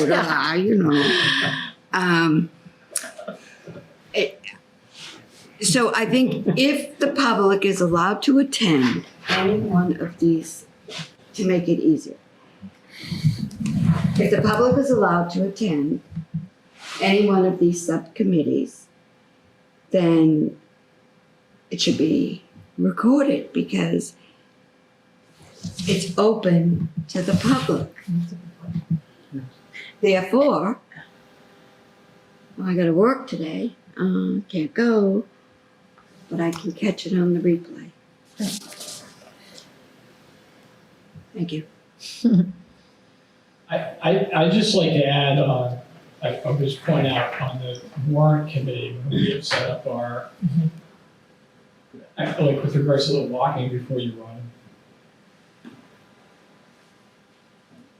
we have driven the clerk's office crazy with our inability to schedule subcommittee meetings. I just tremble at having to throw another level of complexity on top of that, where we have to arrange for the recording of our meetings when we can't even seem to schedule them.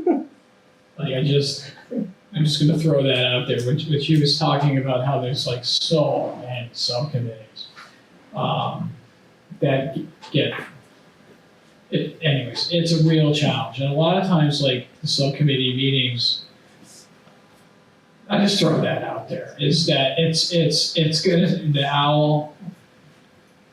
It sounds easy. It sounds like it'll be a snap. I think that it could become very complex. It could become complex to people. A lot of people who are lay people, volunteers, etc. I'll just add that. Somebody else had their hand up. Lori. So Nick, do you have any idea about the Board of Assessors? Do they have any issues with having their meetings recorded? The comment I got back from them was focused on technology. They meet typically in the Baker room, and that room is now set up for it. Okay. I didn't know about if my mother was going to ask for a tax abatement, she probably doesn't want to be recorded, but she's dead, so she won't. Oh my God, Debbie Downer. But I just wanted to make the point. Do you want your parents asking for an abatement on live TV? Anyway. Wow, it's a double involved. It's been a long time, so that's okay.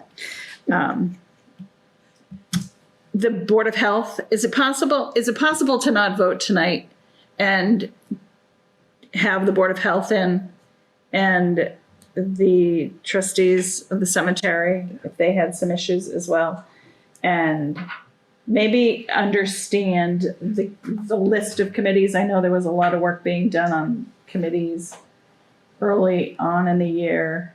What the committees are, they were going to get rid of some committees. So for appointed ones? Oh yeah, so we're not even talking appointed. We're only talking elected. For the select board, there are really just two right now, which is the finance committee, which is 2 members, and the policy committee, which is 2 members. The school committee has at least 2. Facilities, finance, they probably have a policy. They probably have a negotiating, so they probably have 4 or 5. The curriculum, so 5, 6.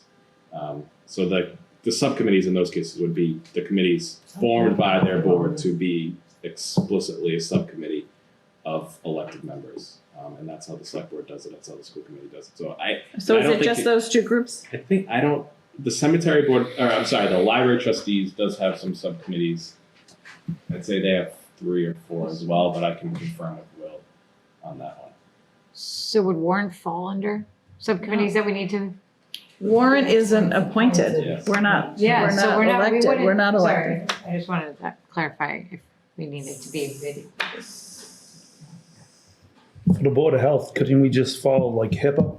If it's gonna, the people on Board of Health think it's a HIPAA violation, same thing, they can, in that vein, not follow directly, but when it comes to personal, medical, they can use that as guidance when they go I off. think for the most case, I don't know all the cases. All I can speak to is some, like, as Deborah was pointing out, some of the mental health type issues. Those can clearly call out for an executive session, but I don't know the full gamut of kind of issues that come up that they would be concerned about, and I wouldn't want to put words in their mouth on it. But executive session is an option. It's not always a legal option for kind of sensitive cases. Judy? Just to your point about our subcommittees, it seems the only time we have subcommittees is for the budget. And that's because it's so many departments and it's huge and it's, It wouldn't matter. 'Cause we we're not get it elected. late. No, forget that part. We wouldn't. And so time is of the essence. So rather than sitting around a table of 15 people, we branch it out. So, We wouldn't fall under because we're not But elected. we're not. but we post an agenda. Yeah, but we with don't the need, we town wouldn't clerk. be under the, just so we know, we're all on the same page. That's why I was just clarifying. We're not elected, so we wouldn't even fall under needing to record. Because the article says only elected or appointed. Okay. I might have caused that confusion, Judy. Yeah, Yeah, that's okay, because I remember, I didn't do the. Jump in, I just wanted no, to stop the. I didn't include the bleeding. agenda properly when I did a subcommittee last year but I learned. And, so it was posted on that calendar that, we were going to talk to the library or the whoever is in our budget. So, Thank you. thank you. Jay? Oh, no, thank you.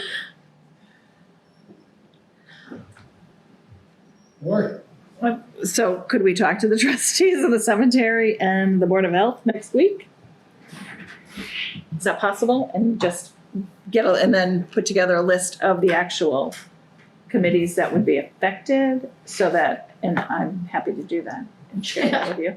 So you don't have to do it. I just want to They're elected bodies. You understand. can feel free to invite whoever you want to.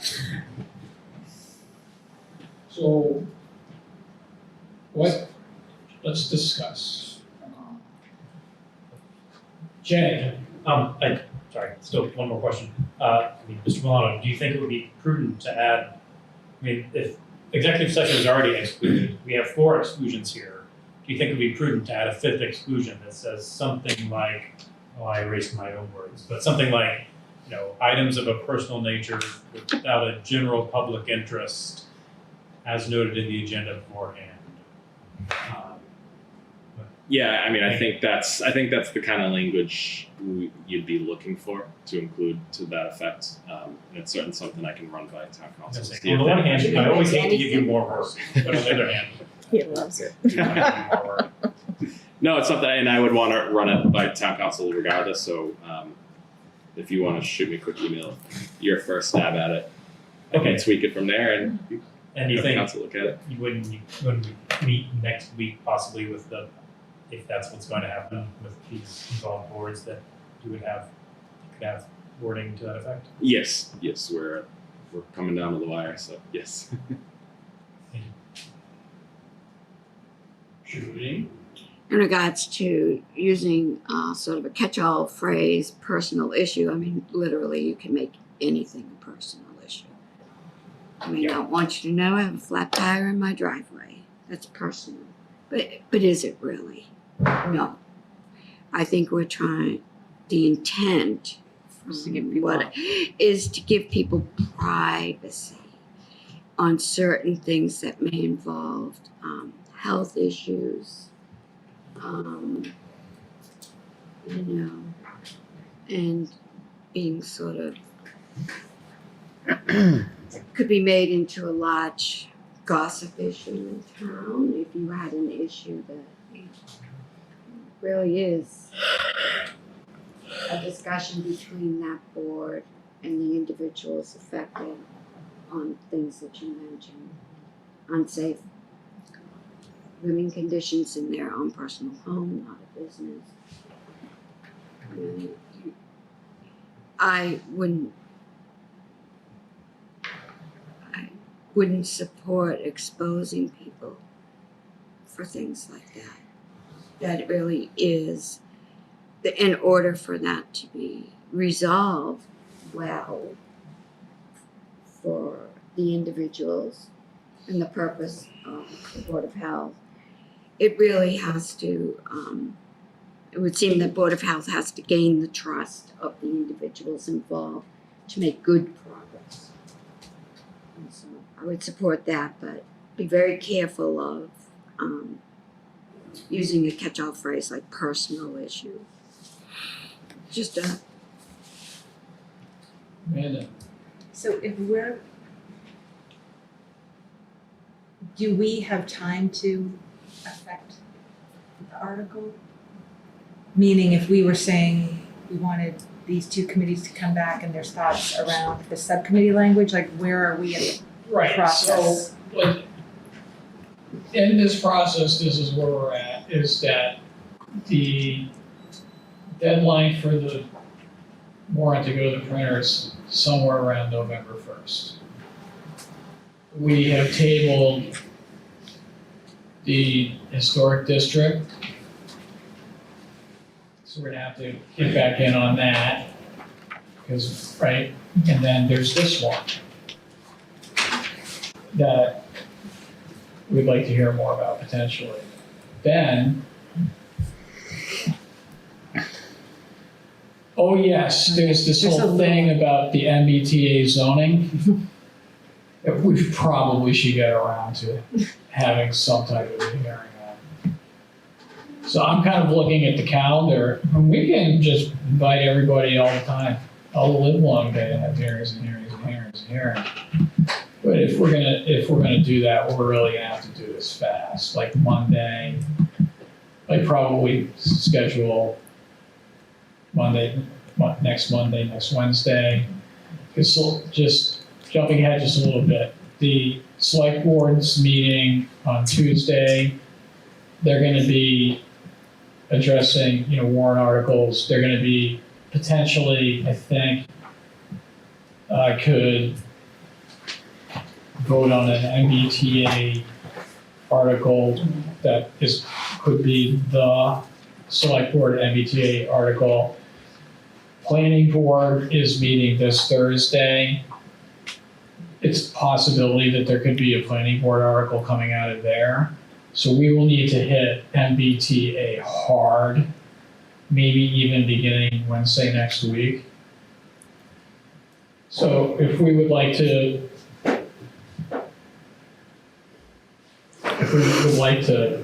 come back to this, we could probably put it off from Monday. We could reach out to Board of Health. We could reach out to the trustees for their concerns. And then, like with Nick said, sort of like play it out.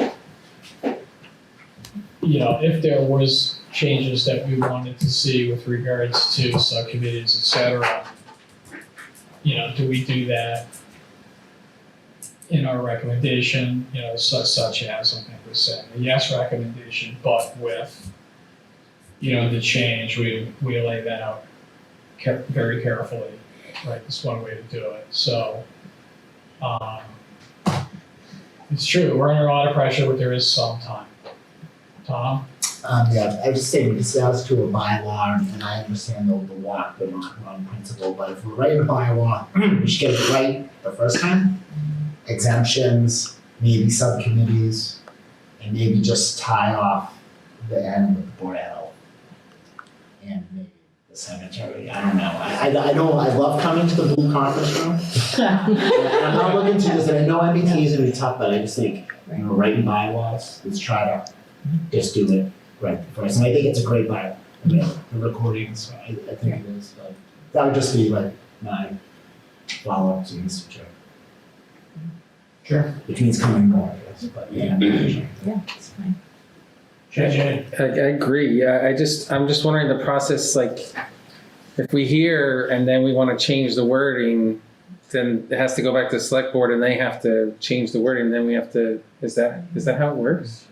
There's a bunch of ways that it could go, but I think it sounds to me like we're kind of focusing on one thing, which is the subcommittees, right? So I don't think we're talking about sort of a major rewriting.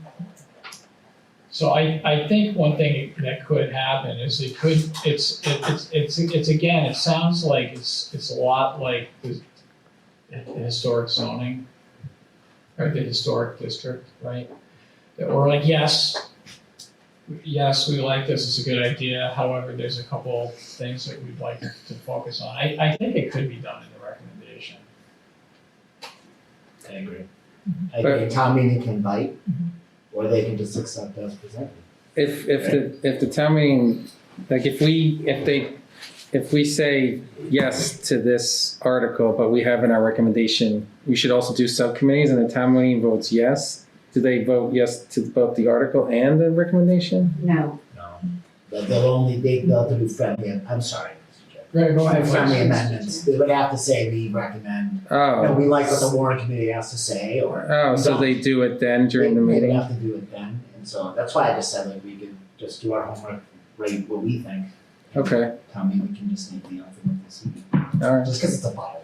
But anything in a recommendation does not carry the same weight It does not. at all. You can write anything you want and the town meeting can say, well, and vote it in. But in reality, the town does not have to follow anything that was voted on in that recommendation. The recommendation is now moved. The only thing that becomes, I can't remember so much more. Actual is the bylaw. Anything written on our recommendations, that's all it is. Correct. So, even though we may say that, unless there's a friendly amendment proposed by a town meeting member that is votes up, then that becomes part of the bylaw. Not anything that we write, never, ever, ever. Well, yeah, that's what it is. It could be, they could recommend something totally opposite of what we recommend and what the bylaw says. So we're just making a recommendation to town meeting as the warrant committee, saying, you've talked this out a while, met with the people, and we recommend that you do this, but it's their decision at the end of the day. Jay? Well, I'm getting confused about, there's a recommendation, which is what's printed in bold, the town shall blah, blah, blah. And then there's our commentary. Yeah, that's it. Our commentary, which is in italics, which is where we say, we had this discussion, we thought about this. So our recommendation, which can be different than the item proposed by the select board, that is the motion before the town meeting. So if the select board recommends what we saw here, and if our recommendation is all of that plus subcommittees, then what goes before town meeting, the motion before town meeting is our recommendation. Now it's our commentary that they can pay attention to or not pay attention to. But it never becomes part of the bylaw. The commentary, you're correct. But the recommendation, that's what I'm trying to differentiate, commentary But versus. we can recommend with commentary, and the commentary just dies a death. Sure. Well, But our that's not die, it's a death. But our recommendation is, It's gonzo. but our Nobody ever. So Judy, he's still talking. Okay, sorry. But if we want to make a change, if we want to amend it, and our recommendation is what the select board said plus our amendment, that's what goes before town meeting, and that's what they vote on. They can then unamend it, or they can amend it some other way. But the starting point is what we recommend. So if we want to amend this, that'll be the starting point. You're here to ask them to amend it before it goes on the warrant? Well, we could ask them to change it, but I think it's within our rights to just change it. We didn't exercise that right last year, I don't, maybe it's not this one, but we didn't exercise that right very much last year, but we could A little bit. amend it. A little bit in budget, there was a little bit, so, and then, again, like, I think that if we were talking about something and making such major changes that it changed the character of an article, then we would be better to say it should go back from where it came, right? But this, again, I don't think we're talking about changing the character so much. But we could do the changes in the recommendation, change that language, we could give a comment to explain to the people why we did it, lay out, pull it out exactly what the change is. I think with a clear description of why. Could you, well, I'm thinking about this too, I mean, if you targeted 3 to 5 areas, right, like, police, fire, school, DPW, look at those subcommittees attached to that, the big drivers inside the budget, right? What if we were, some language tied towards that, so you're not getting too general, if you're saying 200 subcommittees or whatever it is out there, you'd be very specific in our ask. And think about it, right? We're being asked to approve the school budget without sitting in that subcommittee meeting, hearing what they're doing, and we're being held accountable for their votes. It's a big ask. It'd be great to have that intel, to have an informed opinion, and say, okay, I heard that, maybe this is what they said and why. You understand the why. That's important to me. Just So, may I ask Judy. Mr. Milano a question? Sure. So, Nick, you can help unconfuse me.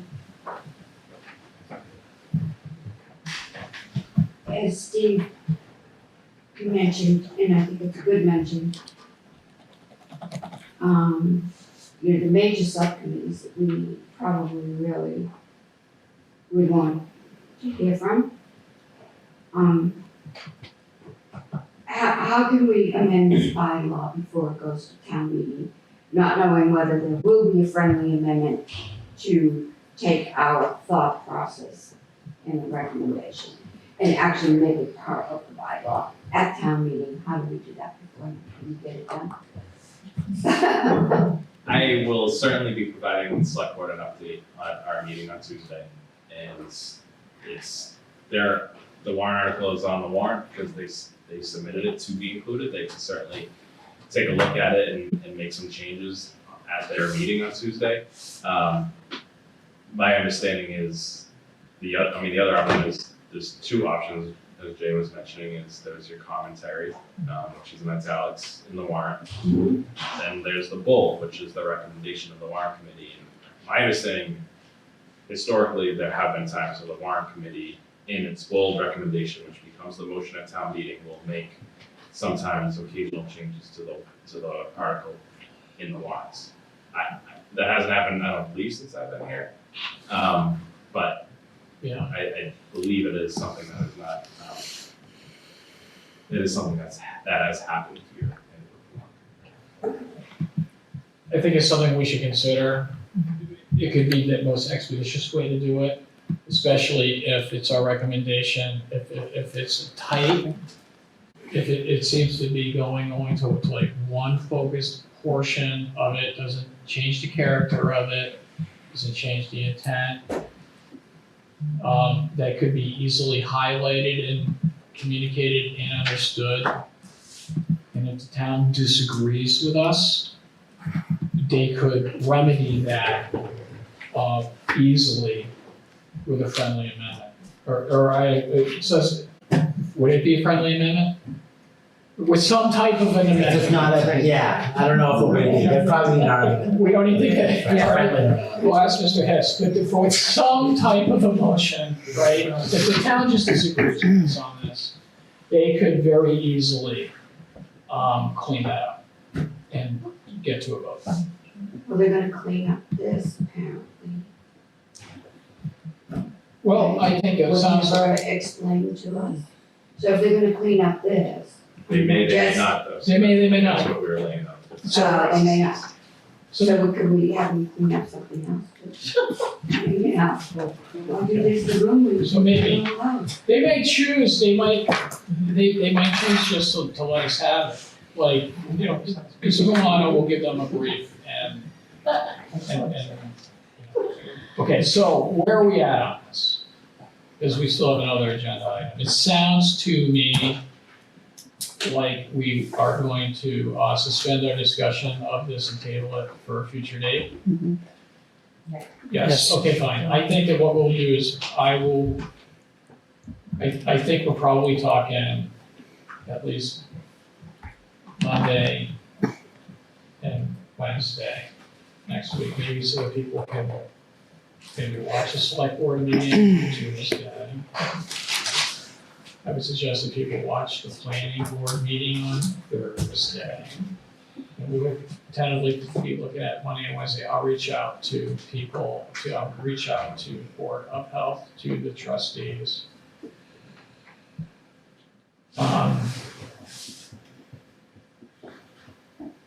All parties present would like to be re-invited. I'd be happy to re-invite.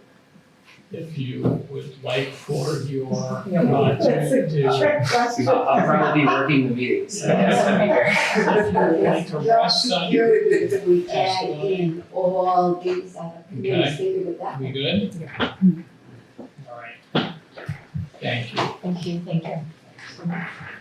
Okay.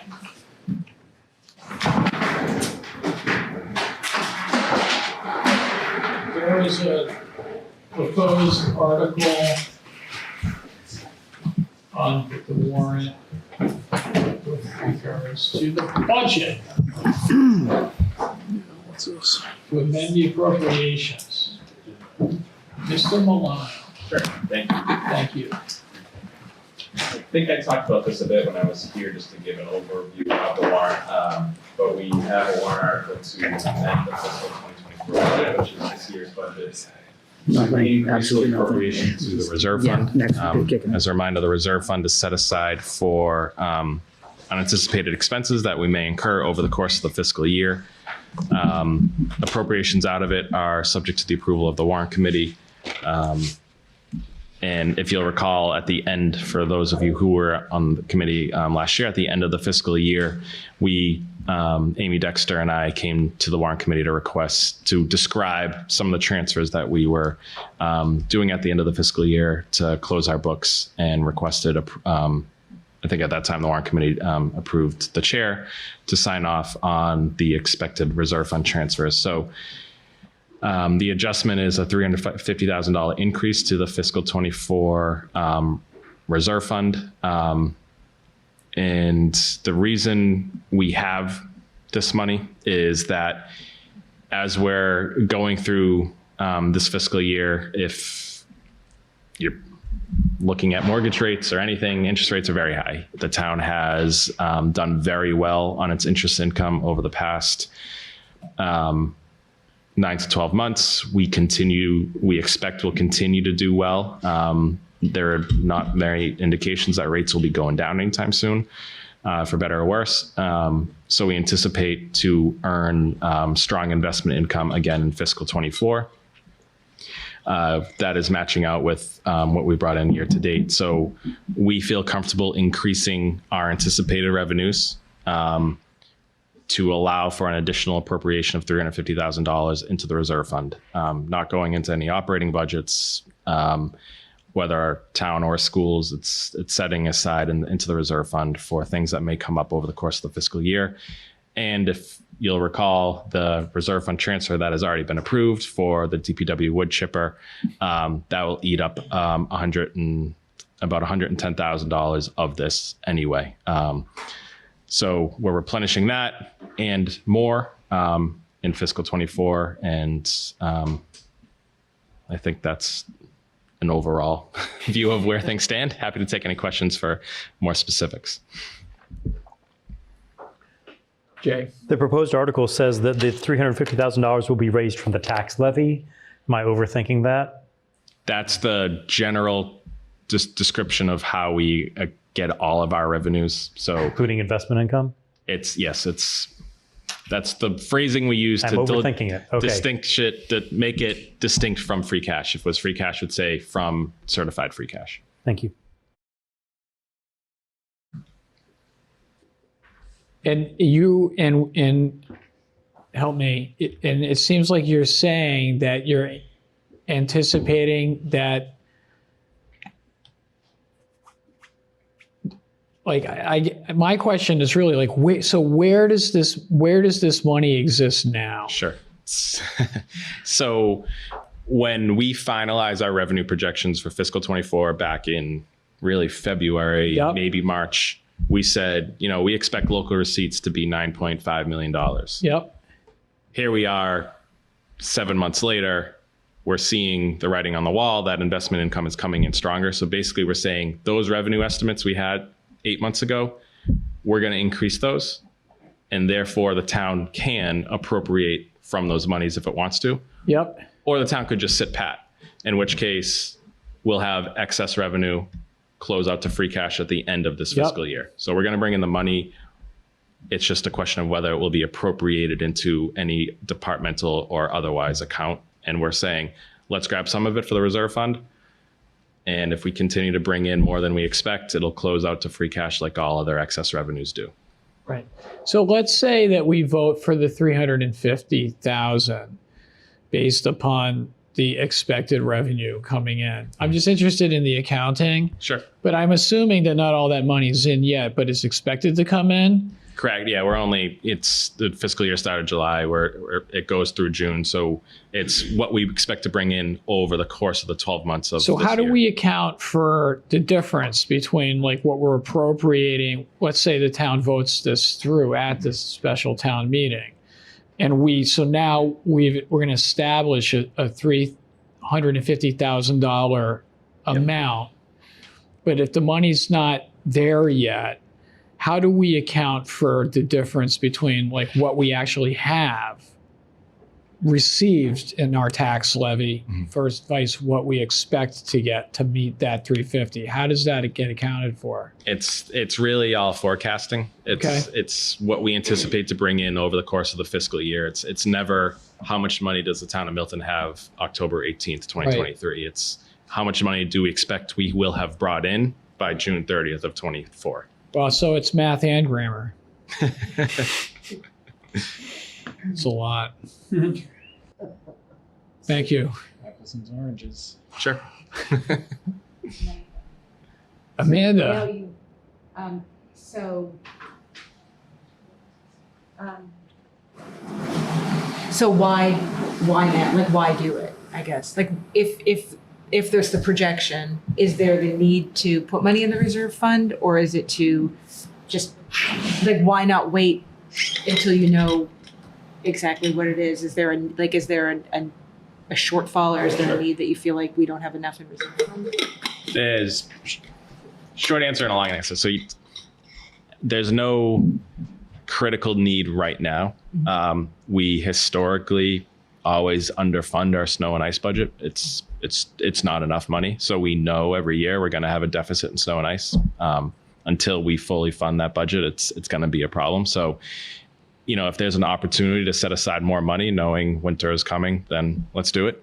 But otherwise, is there a critical revenue shortfall or expenditure overspend already year to date? No.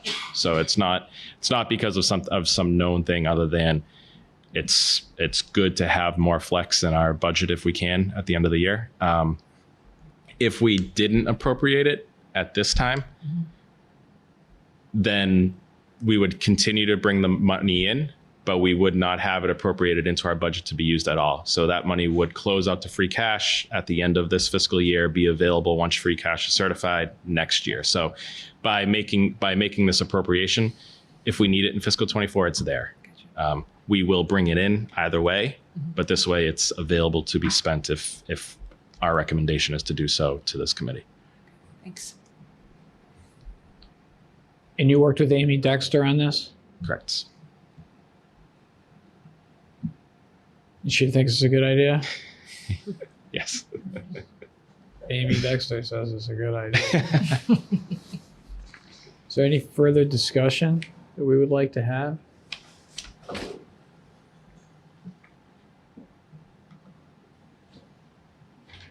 I'll make a motion to transfer 350,000 to the reserve fund. There's a motion by Lori, seconded by Allison. Thank you, Allison. I would like Jay, to either amend or clarify or something.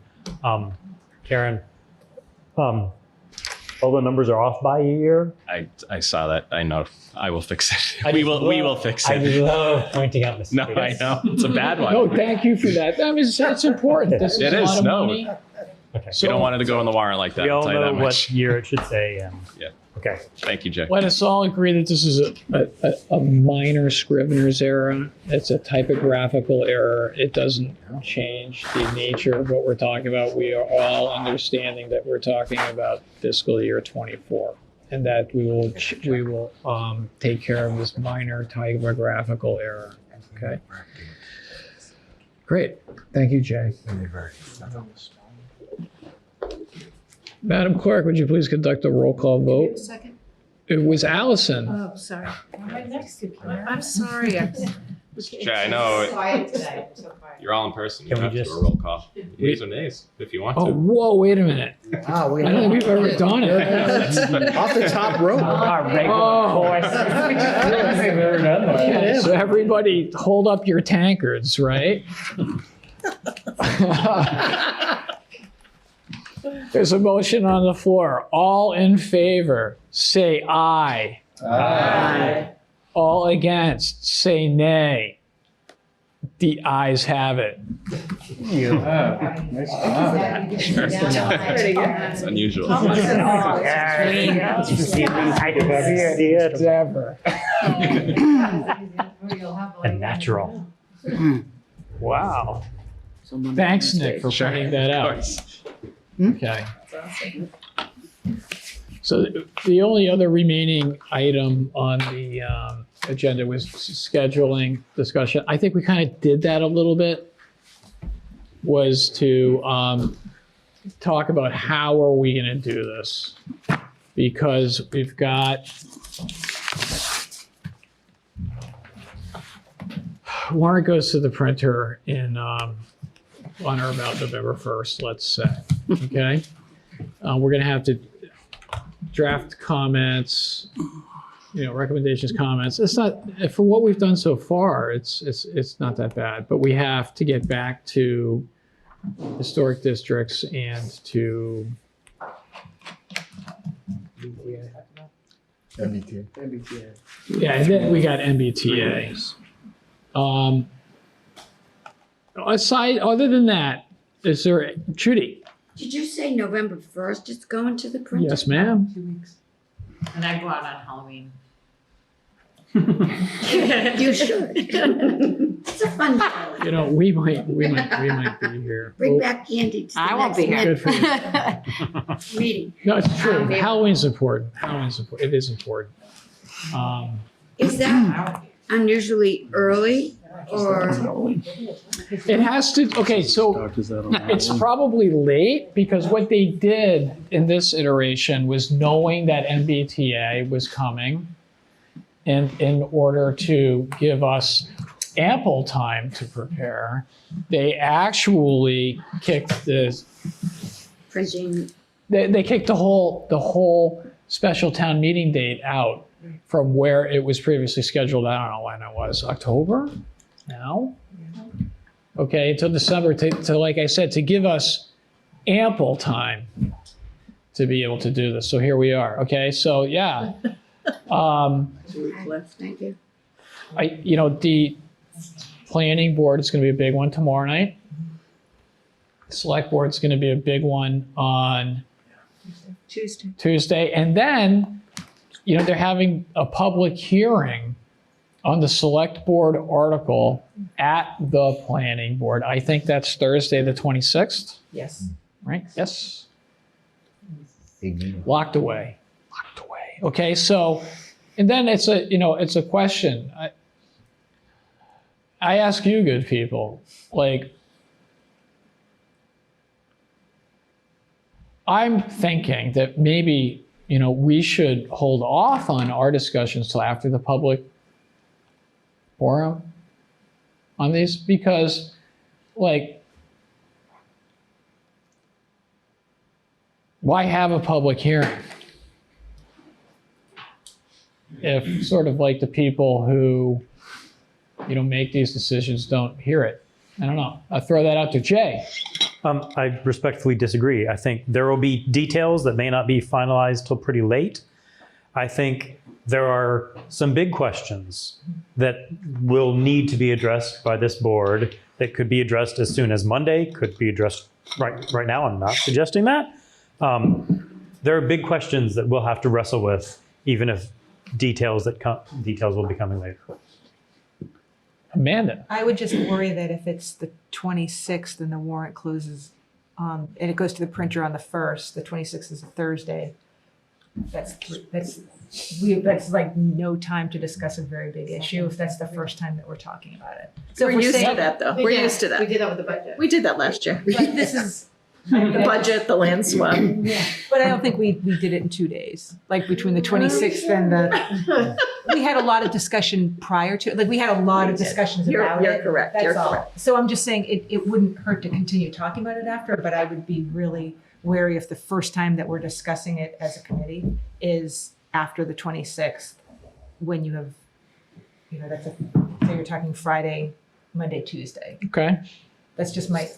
Okay. So just big picture roadmap. I'm thinking the way we would proceed when we go is start with a presentation by the select board of their article on a certain night. Hearing. Then at our next meeting, which I can't see would be like the next night, planning board. With the possibility of at least one, maybe two articles. Then we figure that's going to be a big meeting. Then we're probably back in the next night. I'm tired thinking about it. Right. Judy. I'd like to expound on something Amanda said.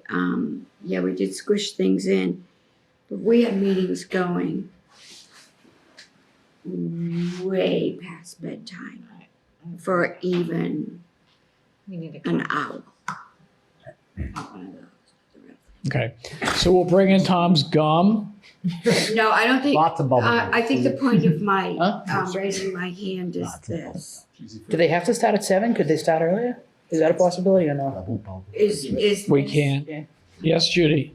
that, and I think I did mention to you that I heard, I don't know, some, there was chatter. There's chatter out. There's always chatter out there, and when we are voting on something, anything, big or small, and it's 11 o'clock at night, and we've already been doing it for 4 hours. Even OSHA mandates break time Yes. for work, and which is what we're doing. We're working. Cools down. So, that all being said, I want my 1099. yeah, well, OSHA should rule out. Fine. We can't pack ourselves into something as huge as what we think the MBTA is going to be and be here at 11:30 at night. No one can follow what the vote on the motion is. Everyone's just, please, can we go home? All right, I guess you get the point. All right. So we'll do everything we possibly can to have a. Hammer out a timeline so we can see this, because Okay. we're pouring out kind of things in. I'm a timeline guy. Yep. I need that. So can we look at dates, hammer these in? Because I mean, I've got a conflict on the 25th. I've got my team flying in from California, so I can't be here on the 25th. I don't think there's anything voting wise, just FYI. Well, he was saying to meet again on the 25th, Yeah. right? So, Well, right, but okay, but I So you don't, know, like, so the, positive stuff.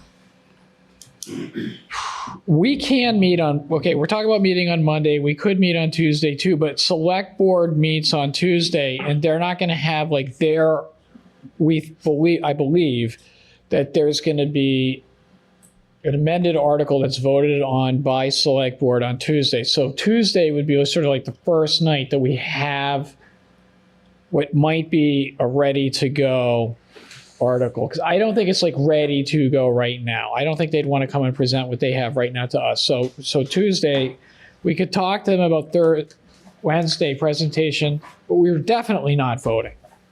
Yeah. Right? That's what I wanted to. so Definitely Steve- not, because Okay, cool. We're not voting. timeline purposes, I think it should go something. I think it should go something like this: first night in a select board, because that's the lead off. This is their thing, right? Then night 2, planning board with 1, maybe 2, right? Then we're going to hammer planning board because now we'll have had select board and planning board. We're going to, right? Right?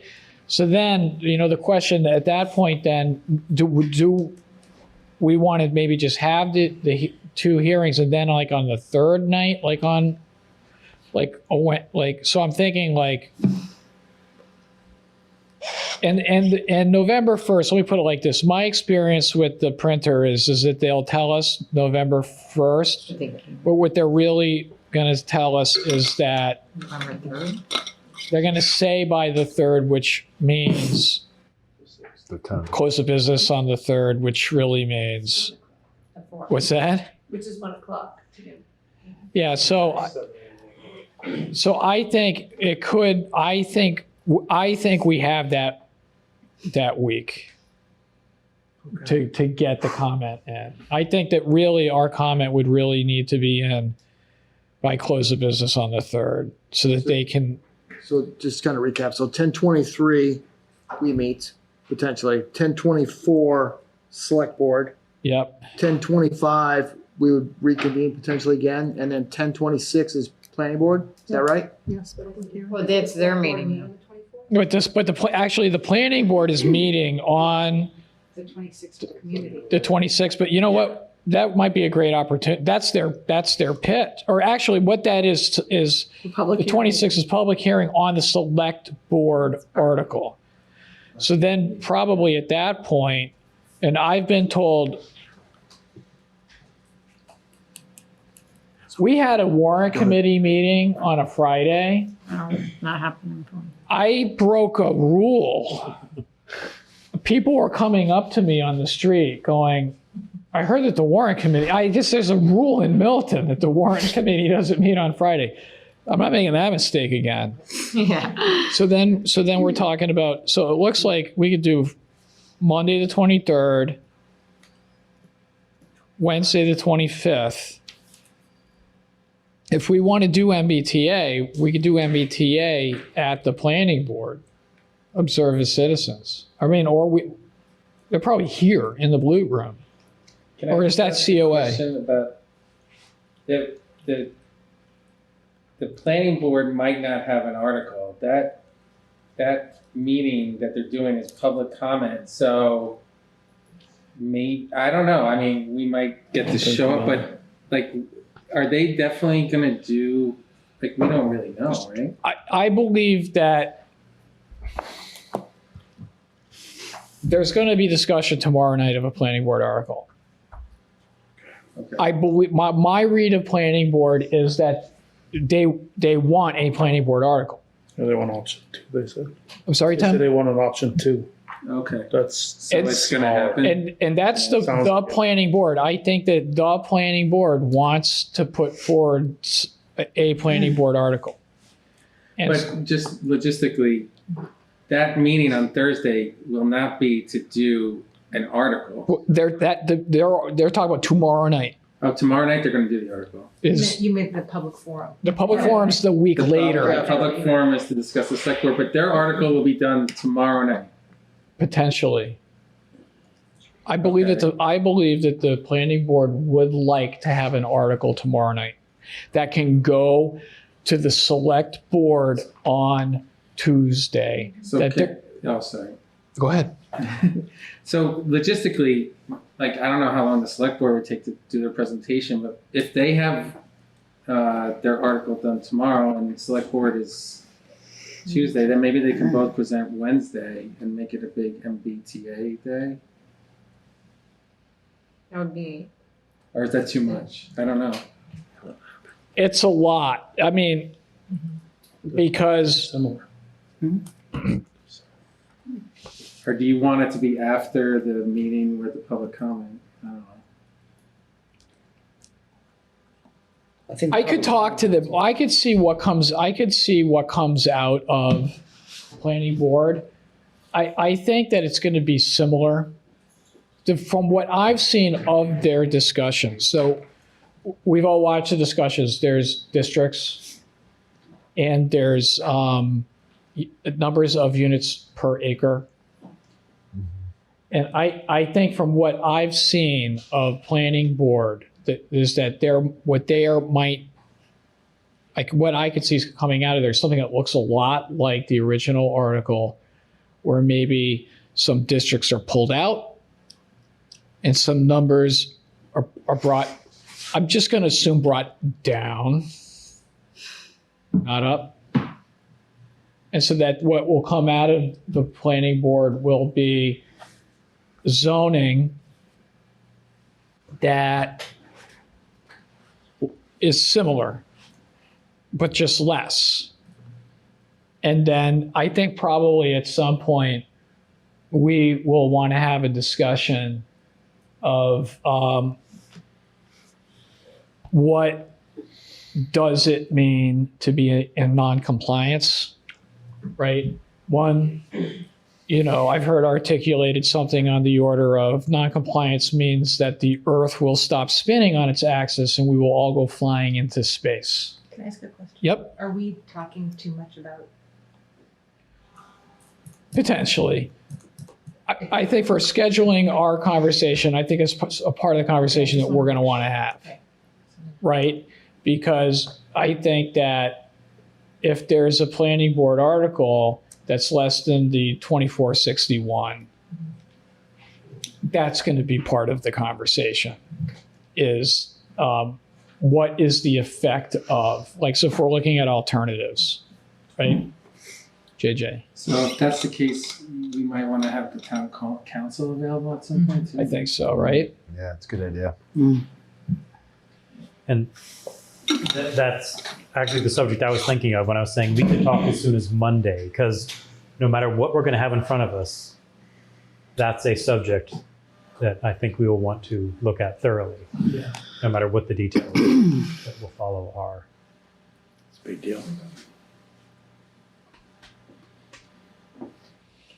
Okay, so maybe what we could try to do for the 23rd is try to see what we can do to come back around on historic district, see what we can do on that, come back around on public recording, and then see what we can get on compliance. What does this mean? And what we'll try to do is to keep that. We'll try to keep that tight, to just on that issue maybe, and that not be a debate, definitely not a vote on the MBTA scheme as a whole. So we'll put, Ron. So I think Jay already proposed some language on the historic. You proposed edits, I think. I mean, I emailed them to Nick. I mean, I think it was such a big change that I think we thought, we're not making those changes within our committee. So I was just I'm sorry. Should we try to look at that before we come back on Monday? Otherwise, if we all just read it live Monday, it's just using up time. That's a good point. I'm going to reach out to Mr. Loffer and talk with him. I'll talk with Nick and see what's the best way for us to address that one. Because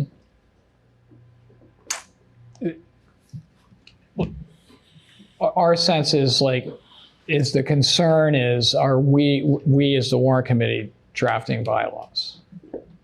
So if it's one thing where it's like this one with regards to posting, and we're really just focusing on one issue of subcommittees, that's one thing. But if we're more wide ranging, so I'll probably put that on the agenda because we have to post so far out. Like for Monday, we're gonna have to, Karen, for Monday, we're gonna have to post tomorrow. So we can at least put it on, and then if we don't get to it, we don't get to it. Amanda? Does it make sense to put MBT on for each piece, knowing that the agenda has to be there, knowing that we might, so that we're not necessarily so limited if the conversation goes broader and we need to talk about it? It's a good idea. Because compliance does, It could be- you mentioned 3 things. If you want to Yeah, I mean, throw in compliance. I think- It'll be really efficient too. There you go. Exactly. Yeah, no, I think you're right. I think that what we'll do is, we'll put down, address the article, the whole thing. But what we'll do is we'll know that we're focusing on that one part. Notice would be of the whole thing. And so we're covered. Okay, so we are talking then, we're talking about the 23rd, not the 24th, 25th. And then I think we just got to throw out there 30, 31, and 1. And Not 30. what's that? Not 31? I'm not going. I can't do it. I have kids. Fine. If we're not going to have a quorum, then we won't do it. I can't do it. Fine. We'll take 31 out. Sure. I'm gonna chase my kids through the streets in South Boston is where I'm probably gonna go. Grabbed by the members without kids. They show up. I know Take power. everyone's. Yeah, I don't know, Jay. Halloween. The Tuesday, Common some Christmas. meetings, is Cops and there some discussion we can have that Tuesday that'll Yeah. help us with this timeline? I mean, I don't know. 3 nights in a row is a lot. If we don't have the, like, if we don't have the actual article from select board, Okay. I think we can do, if we can do housekeeping on Monday, get out of the way on Monday what we can get out of the way on Monday, then that gives us enough more days. And then We thought we had enough time on the land swap, and as we well know, it was like and it's quarter true. to midnight. And like what JJ is saying, like, what if planning board doesn't do it on Thursday and they need more time, right? Is there any housekeeping things that we can do on? I'm not, I'm not advocating to spend my whole life in a group, but on the 24th, is there anything that we can vote on to sort of get it out of the way in a short meeting? No. I'm confused, so help me out, everyone. I just wonder if our time, I mean, not assuming everybody would do it, but if the time is better spent on Tuesday if the select board is meeting to be watching the select. Right, board meeting. I don't think that's a waste of time. I think, because they're gonna be addressing, it's my understanding that they're gonna go through like every article, at least in brief, so it might not be a bad idea for us to watch select board, see what their take is on everything. We should watch them, watching planning. Your house? I'm sorry? Your house? He said, I'm sorry, what? Yeah, and record it. We'll get an owl. I mean, Sorry, Mr. we'll discuss that in Right. executive session. I mean, right, but if we did, if we did do that, like, we have to be careful about actually talking about anything, because if you have a quorum. We can't help ourselves, Mr. Chair. Yeah. Love it. So right now we're talking 23, 25, and then the 30th off the 31st, and you said keep first and second? Yeah, we should put 1 and 2, and just, we'll call the 2, you know those, what are those like on the highway where they have that off on the side, they have the runaway truck escape? The brake hill. You know, with the gravel at the end? Yeah. Right? Escape plan. That's November 2nd. So I need to. Okay. That's where we just. That's where we were at. Yeah. We sort of have a history. We'll see how it goes. I We mean, sort of have a history of You can't really change. No, but we can't do much if the other, talking a lot if about everything isn't done on the other side. It's things before us, we're dependent. and our presenters, if we could just cut their mics and get on to our business, would be great sometimes, but that's not the way it works. They feel as though they need all that time to, explain things to us. But I think that's where some of our longer meetings happen. Because we are sort of bound to discuss this. That's the purpose of our committee. right. Jay. I think she's got a very good point. And if you're telling us all to watch the planning board tomorrow, if you're telling us all to watch the select board next Tuesday, could we cut our presenters? I don't know if that's the point you're making, but No, I think we only have X amount of days. We have what appears to be, what appears to be a rather large article that I would venture a guess that each person at this table and not here and coming here wants to be heard. So we spend a lot of time, and I spoke about, like when we did the land swap, 11:45 we're voting. 11:45, Jay. So I'm trying to think of ways to Move it along. and OSHA didn't even Right? give us a break. I mean, that's a violation. So there you go.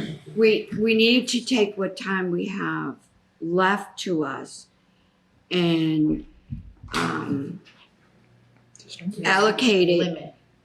Yeah, we need to allocate, because to keep us quiet from debate and discussion is not what we do. So you're right. I think that if, based on this timeline, right, if we can get, I'll reach out to them, if we can get select board presentation on the 25th, right, so that's set.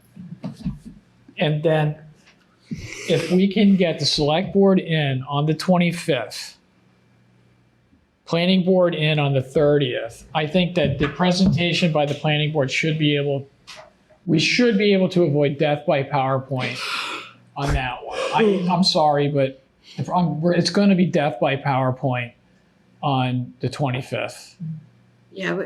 So if we can get planning board in to streamline, it's possible that we could start getting to our discussion on the 30th. We could get started, and then knowing that we have, a couple days in there, I think you're right. I think that what's likely to happen is our decisions is going to be, this is definitely one we shouldn't be rewriting. Definitely. Right? Because they're talking about design, right?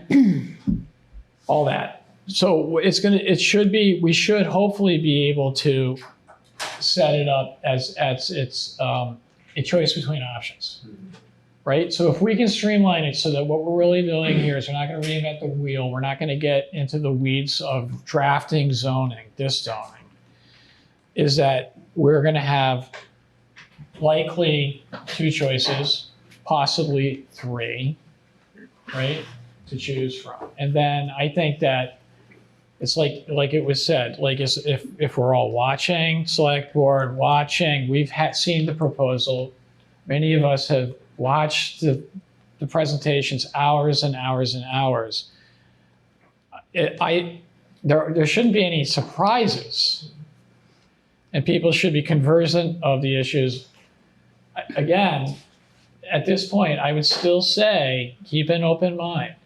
Keep an open mind. We're not voting now, and that we're not going to issue our vote until we've had an opportunity to listen to all of the evidence. And then at that time, you'll have that conversation with yourself, and then we'll vote. So I'd encourage everybody, keep an open mind, okay? Ron? So can we just ask town council to be there on the 30th with that additional guidance? Sure, we could, but the other thing is that might work well with select board, right? Because what they're going to be doing is they're going to be one of the ways that they're being described is the compliant model. I always reach out and give them an opportunity, right? Because it's 2023, it's all about the dueling narratives, right? So we're going to be told that this is about compliance versus non-compliance. It's frame it like that. It's Coke versus Pepsi. It's the Yankees versus the Red Sox, right? What does it mean? So one of them we're being told, this is the compliant model. You have to do this right? Off the Gitmo with you. What does that mean, right? And then, so I think I'd like to hear that early. Yeah, I think Monday the 23rd. I mean, if we're going to be discussing that subject on Monday. Oh, so you want it? I'm sorry. You're right. I made that note. But that's my. And if the select board heard back from if we're adjacent or not, the definition, that was supposed to be back the 11th. Yeah, have we heard that yet? I think they said that. I heard somebody say in the next couple of days that was coming through. Because that that would flip them. Good. Good, very much. All right. To Judy's point, it is getting late. My kids are home alone. I'm more concerned on nights that. Okay. I mean, they're not that young, but. What, Allison? Me? I left my Cliff Notes at home already. Steven's been working 24-hour shifts. Motion to adjourn. Okay, all in favor say aye. 24 hours. Say nay. He built himself a little.